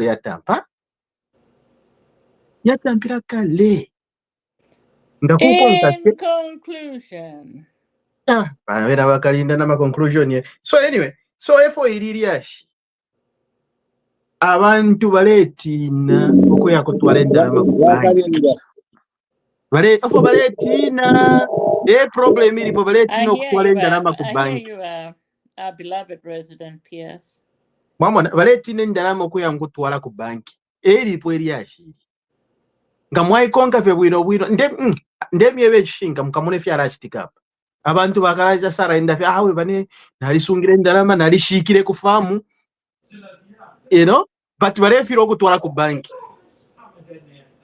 Okay, I rest my case. Vakazia 1 minute. Wakalinda, mwampela sana 1 minute. Well, you had your 3 You minutes. talked already. I was responding to the deep thing. Mwapera bakazia 1 minute de mulemputula. He was responding to my question. I asked, what's the on the ground? And then I answered, but Dan came and he told me off that I'm living in the pipe dream. So what he said is what is happening. So it's fine if he thinks that what I said doesn't exist. Now, my submission on this particular matter is that nga mwasende fintu fyonse mu politics, because when someone comes to have an intellectual kind of conversation on this forum, then you have to send them politics that also Urela and the party finisher doesn't mean we're only politician. It is what has brought our country to what it is right now. Because the solutions that are coming to other people, or when they challenge you to think beyond what you are thinking, you label them as politics. You label them as, they don't mean anything. I don't know how you expect me that I would be very supportive of what you are thinking. Because then it's the question that I must now punch holes in what you are saying to show you that it is a bad government decision, even when people are ignorant, they don't know. It is not up to those people to know the implication of how much you're going to use the money for. They're not interested in knowing how much you're saying. It is the effect of when you divert this money into what you're doing, all the other people that you're supposed to save, that becomes a challenge. If you have a backup and doesn't matter, ignore what I'm saying. You have to ignore what everyone else is saying. Continue on your program. Because it will lead you to where you want to be. But when we challenge you to say money, changing of the money, no one says you can't change the money. But you here, when you're having an intellectual conversation, is it a priority? If the UPND government think it's a priority, they must change the money. Let them go ahead and change the money. But that should not stop us telling you to say, if you money cheater, you are taking away money from these priority programs, because these are the real things. I want to right. People are complaining about power, the cost of commodity pricing. But much of Zambia, if you don't have to pay now. But then here, when people tell you about how you can resolve to attend to what people are facing every day, what do you do? The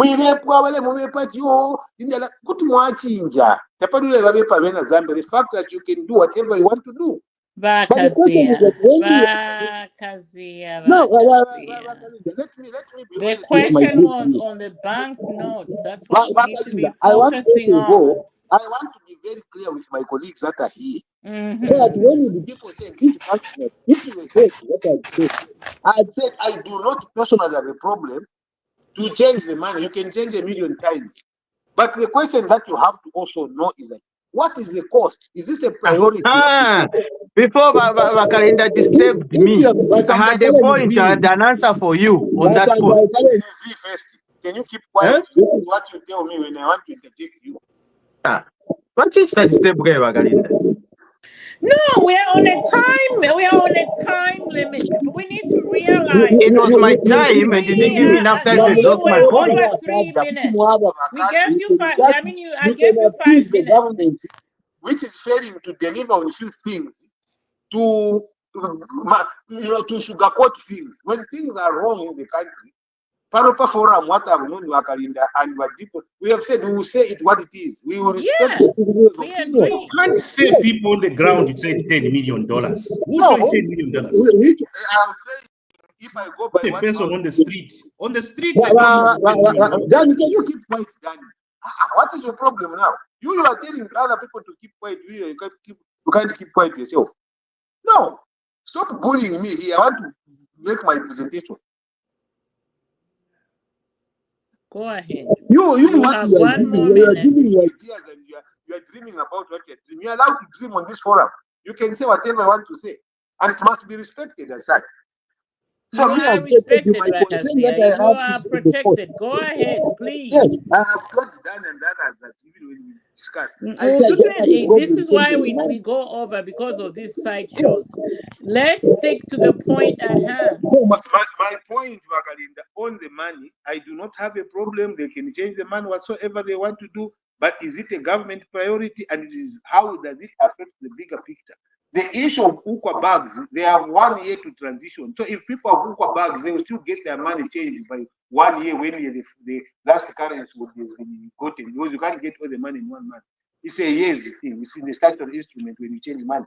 So if you have a UQA bag before, it's meant to permit people to just panic.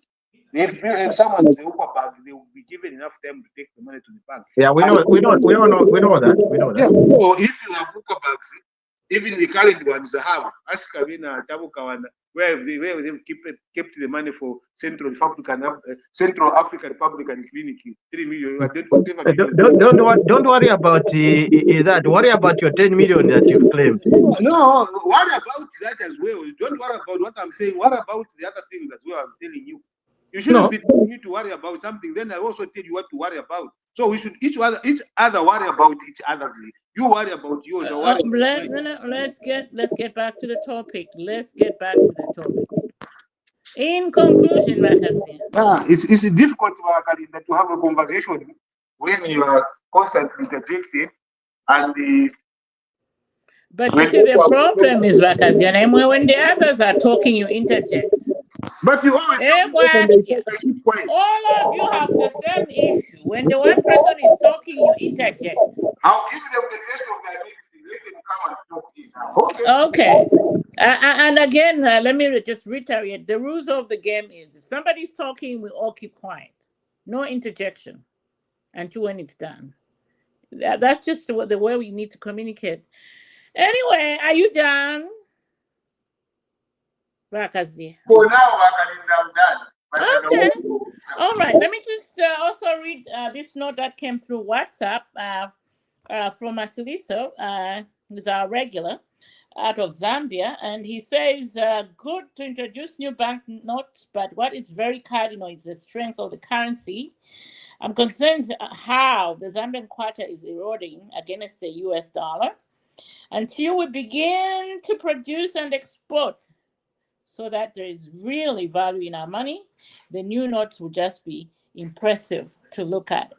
That's somebody on the ground, that's Zambians on the ground in Zambia always say. So shall we move on to the MPs walk out of parliament because somebody decided to stand up and raise a point on the high prices in Zambia when it was not his turn or her turn to talk? Because in parliament there are rules and regulations to follow. So with that, we saw MPs from actually the ruling party and UPND and independent walking out because of that, for floating, parliamentary rules. Your comment. Shall we start with Deep Thinker on this one? But Kazia Mushan. Here we go.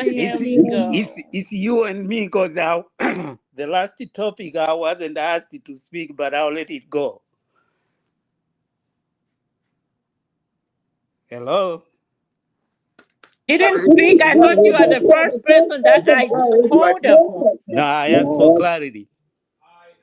Okay, you speak. You speak. Speak on it. No.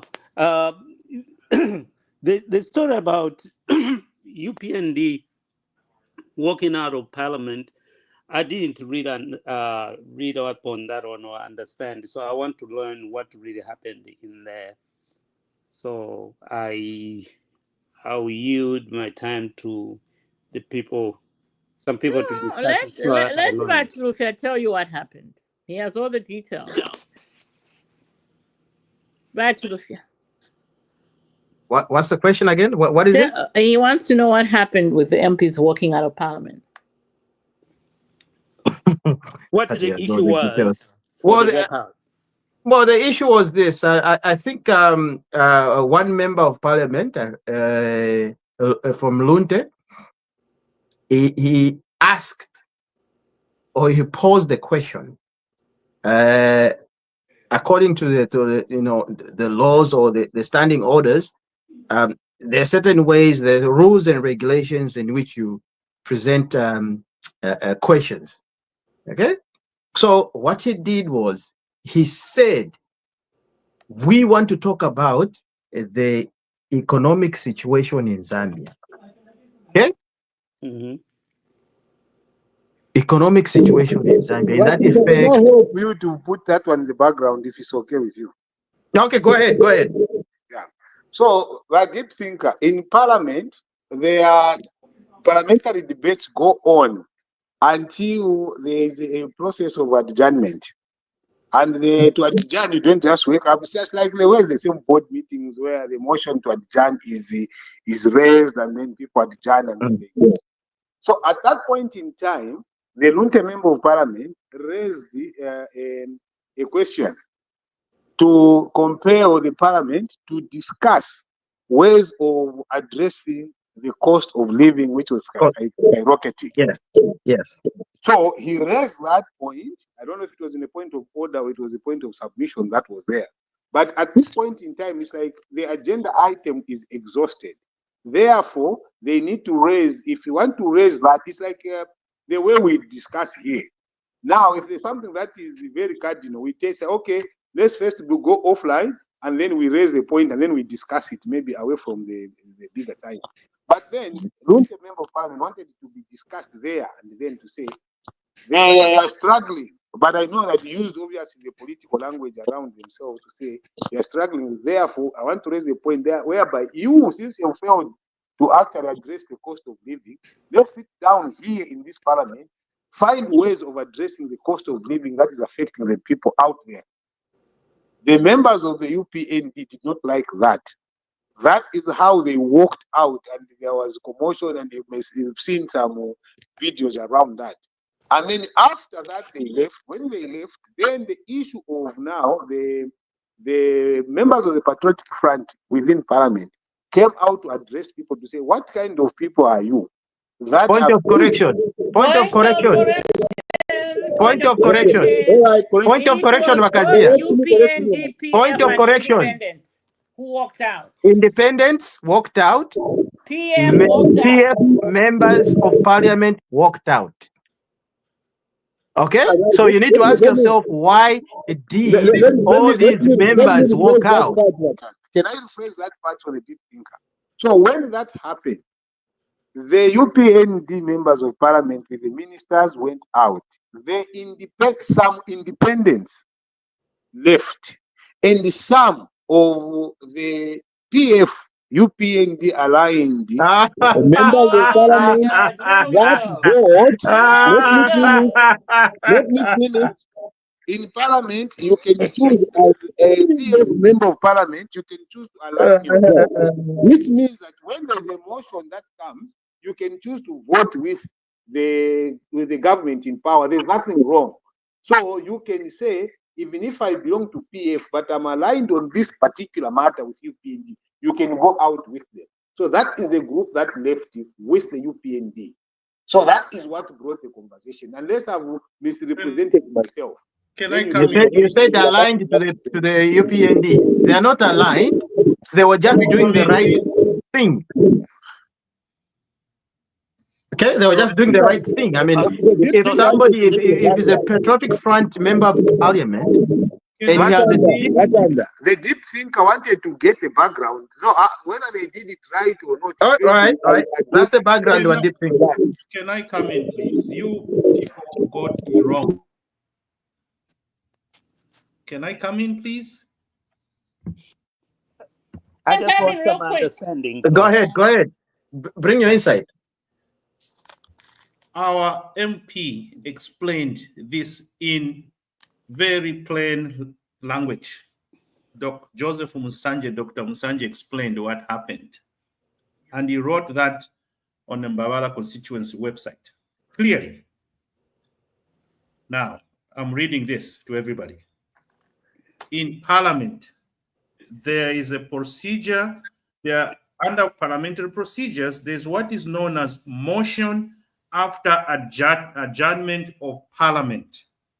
That means when you have finished business of the day, members of Parliament, some members of Parliament would want to stay behind. That means motion after adjournment of Parliament means the business for the day is finished. Yes. Okay? People can stay behind the chambers and share ideas. So what happened was that day they had done everything that was on the agenda, and they said, the end of the day, we are going home, bye-bye. Anyone who wants to have what is known as motion after adjournment of Parliament can tell everybody what they will discuss when they remain behind. So this is a voluntary thing. It has nothing to do with you stay behind and share ideas as colleagues, as parliamentarians. So the Chabinga, is it Chabinga? I don't know whether the guy was. Kafwaya. He said, okay, we want to teach some of the current government how to lower this. So those of you who belong to the ruling party, stay behind. We can share with you how to lower the cost of living. So stay behind. Though we have closed Parliament today, that's the end of the day. Bye-bye, see you home. That was officially closing the Parliament for that day. So the remaining behind, it's for those people who have interest in that motion. So it was the end of the day. People were packing. Some of them had children to pick from school or whatever. They said, man, if you want this to be discussed, put it on the next agenda so that we discuss it during the normal sessions. That was the end of the day. People were going home. And that was the reason why some of the MPs from PF had to go, because they had commitment. They knew when the parliament closes, and they were driving off, going home. So for PF and whatever, they say, oh, they walked out. No, it was a topic that was presented for what is known as motion after adjournment of parliament. And according to the MP who I talked to, said these sessions normally are sessions of, what can I say, normal sessions are like, it's just like, they're not very serious topics. Normally, it's like, oh, guys, let's talk about, oh, where do you take your car for servicing and all this type of thing. Let's say behind and all that type of. So they do things, light moments at the end of a session. Those people want to discuss certain things as parliamentarians at the end of a session. So that was what it was. If this, the Kafwaya wanted this thing to be discussed, the full house, they have the right to go to the speaker and put it on the agenda so that the whole house, whatever, discuss it during the normal session, not when people are going home. The speaker says, okay, at the end of the day, we adjourn everything, see you tomorrow. And then you say, okay, those who want to discuss this thing, how to help them, let's help them stay behind. And that's the reason why people are moving out. There was no law to say stay behind as per. So they didn't run away. They just said, hey man, how can you introduce this thing? The speaker has closed the session for the day, and you want us to stay behind, and if we walk away, no, you have run away. So it was very childish. In my view, it was very childish. That's why there were members of all different parties. I mean, PF, some of them were saying, I'm busy, I have an appointment with a doctor, I've what I'm going. It's everybody that moved. It wasn't just the ruling party. So it is taken out of context by Kafwaya. That's what happened. But then I don't know how different it is with what I said. Because you said that I didn't understand that. That is exactly what I said. I said these are motions after people have discussed and they want to discuss something that is very important. And if you didn't use the word voluntary. No, I didn't use voluntary, yes. Yes. There are voluntary sessions. But Danny, the point why Kafwaya was upset and most people are upset about the UPND's behavior around that, when they wanted to discuss their allowances, there were motions after, and they sat down there to discuss how they are going to raise their allowances. What is wrong in having to discuss what is affecting the Zambians right now? It's not like it cannot be voluntary. It can be voluntary, but you are there to address the systems that are there, whether it is rudely put to you or not. That is what is the disappointing factor for most of the people. It is the behavior that this is what is affecting the people. There's no power right now. There's the cost of living is going up. Fuel, everything is going up. How do you address this? Then you say that is very low. Why not introduce it in the main session? May I come in, Madam Moderator? Yes, may the deep thinker come in, please. So now I have a clear understanding of what happened. So what is the topic of discussion? What now that we have this clear, they didn't have to stay. It's disappointing. It's not against the law.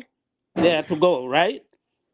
So is it disappointing that they walked away from discussions about improving lives of Zambians, but they are not obligated to stay there?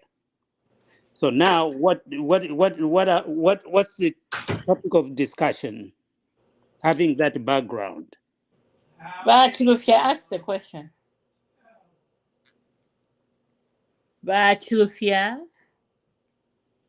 What has happened to Mr. I'm here. What's the question? I'm sorry. He's playing chess and he's listening to us. That's the problem. No. What's the question? I'll step out to go see my son. Deep thinker, ask your question again so he can answer. I wanted the background of this situation, and I've understood the people walked away because it was after hours. They were not obligated to stay for that session. It's very disappointing. but people have lives beyond parliament. Or so I walk out of meetings when, if they say it ends at 3 and I have a doctor's appointment at 3:30, I walk out if they want to discuss something. It's disappointing, but I got to go. So now That is that we you know is that that is not background, what is the topic of discussion for this forum? Yeah. Okay. Well, I think what we need to understand is the UPND members of parliament, including independents, as well as the opposition, they walked out because they didn't classify Valunte's member of parliament's submission as an issue. Okay, because one, he did not consult with his individual party members, first of all. Okay, so in most cases, according to what we know and what we've read and what we've other members of parliament have discussed, before you present issues like that, you have to tell your fellow members of parliament to say, guys, I'm going to present this issue or this topic today. Can you support me on this one? And people are like, oh yeah, no problem. Yeah, okay. What is it? This topic is this. Okay, fine. He just came up abruptly without consultation. I don't know, without consultation. And He's not obliged to consult. Madam Moderator. Yes. I don't know if I've made. Why did this become an issue if I don't have to stay? I guess let me ask this question. I'm just confused. Why do we have this issue blowing the internet, blowing everything? If I don't have to stay, Can I answer the question? I have an answer for you, Deep Think. Okay. 1 minute. One person at a time. Please. Let finish your question, and then we'll go to all of you are going to answer his question. He's going to ask you. Well, you know what? Like me, I said it already. Like okay. he didn't have. Let's go to Doctor. This Oh, one, then Rakazia last in that order. All right. The issue about Deep Thinker is that the opposition are saying that the ruling party MPs have refused. They walked out of parliament. They refused to discuss national issues. Why did you elect them to go to parliament when they are not ready to stay in parliament and debate the issues you sent them there for? That is the statement Tonse and all that they're saying to the Zambian people. These people you have elected to go to parliament, they are not ready to discuss your issues. They walked out of parliament yesterday. That is why the people now in the ruling party are saying, people, this is not a case. This is mispresentation of what happened. We go there to debate issues, but that wasn't the case. The case was this was after hours. So that's why the Tonse Alliance are not telling the people the truth what happened. They're just saying these guys, when they go to parliament, when the motion is put on the floor, they walk out. They don't want to discuss your issues. That is why the UPND MPs are at pain trying to explain to people what happened. And that's why it's a debate now in Zambia right now. Okay. There you go. Thank you. Before we come back to you, Kazia had a question for you. Go ahead, Rakazia. No. I wanted to answer the Deep Thinker the same way, but Dan has given the UPND's answer. I'm giving you the Tonse answer right now. The Tonse answer was that it was irresponsible by the UPND members of parliament, including cabinet ministers, to walk out of parliament singing when such a matter is a matter of very serious national interest. It did not show the seriousness and commitment to the conversation. Because when that motion was raised, and you know the significance and the challenges that are going on, you would have said, okay, Let's sit down. What do you have to do to say, okay, how many minutes are you allocating to it? We are busy, but we can maybe spare the next 10 minutes to listen to what you have to present to us. But you just walk away like, oh, you could bring this some other time. Like now, it doesn't matter at that point in time when it is brought in the house. It was irresponsible. It is not illegal, deep thinker, but it was irresponsible. Now, what has happened is now damage control by wanting to raise issues to say, oh, we didn't like the manner in which it was raised. But then they forget that that is a political house. Whether the person rises by just gives it a rant, and then like here we will rant, but then the question is that you come and ask what is the question, even if a person has ranted in any way, but you ask the necessary question: what is the way forward? And you see, to pretend that that is the first time that the hostility or unpalatable language has been used in Parliament was not correct, because they even pointed back to the Minister of Information, Cornelius, that you have used the unpalatable language in this Parliament itself.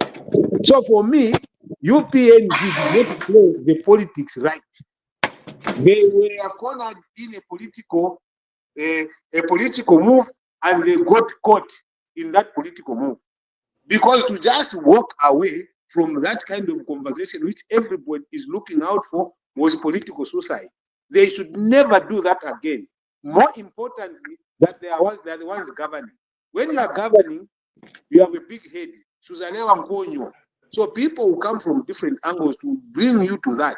And when you behave like that, the best thing to do is to apologize for walking out and say, yes, maybe we were blindsided from how things were coming. But to come and say, oh, this doesn't make sense, oh, you are overly sensitive to this. Yes, they are sensitive because people are going hungry. The cost of living has just done it bad, but it's bad. So anytime that this conversation is going to be brought in to discuss the cost of living, it's better the parliamentarians listen and sit down in unison. Whether it is a person they don't like who brings it out, they need to sit down and have a conversation. Where is your question in that? Am I missing your question? I was not asking the deep thinker. I was giving the deep thinker my input to how it was being viewed after the deep thinker asked the question. Okay, deep thinker, go ahead and do your thing. Bakazia, my thing is just seeking clarity from Bakazia. Are we all on the same page that these MPs and ministers, they didn't have to stay in Parliament because the session was over? Deep thinker, deep thinker, we are even the one who asked the question knew that the session has ended and they needed not to. But this is a matter of national interest that they have to pay attention and required their thinking to come back to it, because it is affecting the people they represent. Going away from it is what, like you said, it is the responsibility of going away that is being under that the members of the UPNP and the ministers are being. They told him to register in a normal session. But then the question of people suffering can be registered any time. It doesn't have to wait until the normal session. Even that was the normal session. They needed to say, okay, we agree. What is your question? The question asked. When it is done, then you got done. But to come and say we are walking away, it was just irresponsible. Well, maybe they used the wrong term, walking away. We have knocked off. They did. That's why there's a video deep thing of them walking away. No, but the session was over. That's what you do when the session is over. You walk away. No, like deep thinker. The question was not raised why they are walking away. No, they were seated. Then they had even the chance to process, and then it chose not. That is when they chose to walk away. It wasn't like, oh, they are going out, then someone is busy telling them, oh, come back now, we come and discuss. That's what it didn't make sense. But they were all seated. The speaker was even went, hey, why are people walking away? The speaker the speaker ended the session for the day. Why was the same speaker who ended the session you surprised Then, that people walking then away? after the speaker ended the session, you allowed us. Let me ask you a question. Why is the same speaker who had ended the session got surprised when people are walking away? Why was he surprised? Kashman, the motion. What did you call Kafuaya's motion? What was I it called? don't know. I don't know if you've It answered. was called motion after adjournment of parliament. I have asked you a question. You say the same speaker who had closed the session. I Why don't was he know. I'm not a surprised? speaker. Yeah? I'm not a speaker. Yes, but the question is that's why I'm telling you, I'm not a But speaker. Kafuaya's motion was known as motion after adjournment of parliament. What does that mean? If I it wasn't a motion after adjournment. It was the motion after the parliament was But if I adjourned. disputed that, if I What's going on? no, because you see, Dan is asking me questions like I'm in dispute of the question. If I disputed it, it was after the parliament session was closed. But Dan, I have not disputed the motion after adjournment. And it is not the adjournment, people stand up the and go motion home. after adjournment has been raised. There are motions of adjournment which, when it benefits the members of parliament, they sit down and discuss. When it benefits the other Zambians, they say now the motion has been done, let's go away. Why don't they go away when it benefits them? Why don't they go away to say, hey, this is good for us, but we can discuss it later? Why? Yeah, I think it's not a big deal, really. Like all these things that you're trying to bring up, it's not a big deal. To be honest, if you ask me, it's not a big deal. It's not gonna move the needle. It's not gonna move the needle. I think the question was the cost of living. But Okay. If you see it as not a big deal, leave it then. Let for us.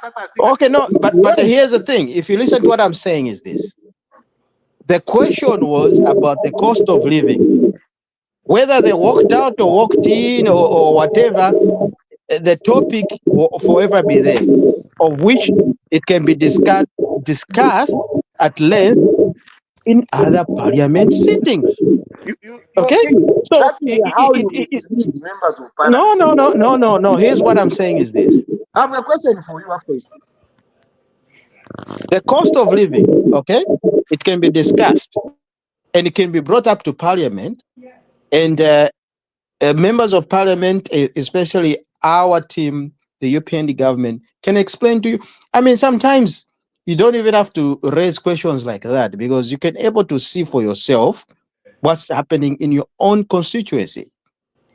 Valunte varia, valunte, ngamwaya kulunte kulia. There are developmental projects that are happening there that have never happened since founder days. You are now trying to fabricate lies here. It is not right. You understand what I mean? This is not right. Stop fabricating.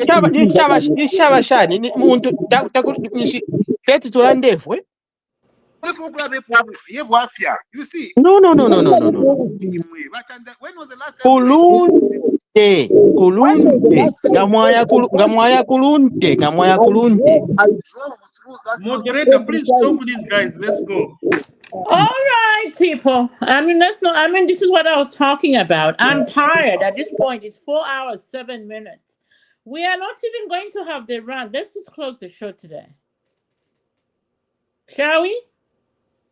4 hours, 8 minutes? I think so. Next time we'll have run. I think so. We can talk in the background now if people want to have a conversation.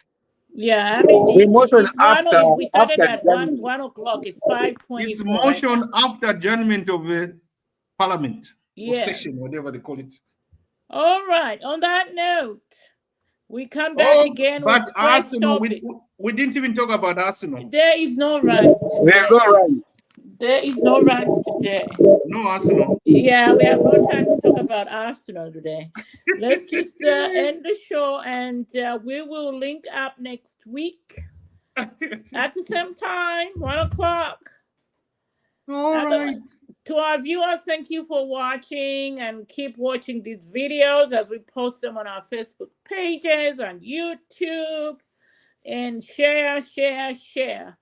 Let's meet up next week and Keep the faith.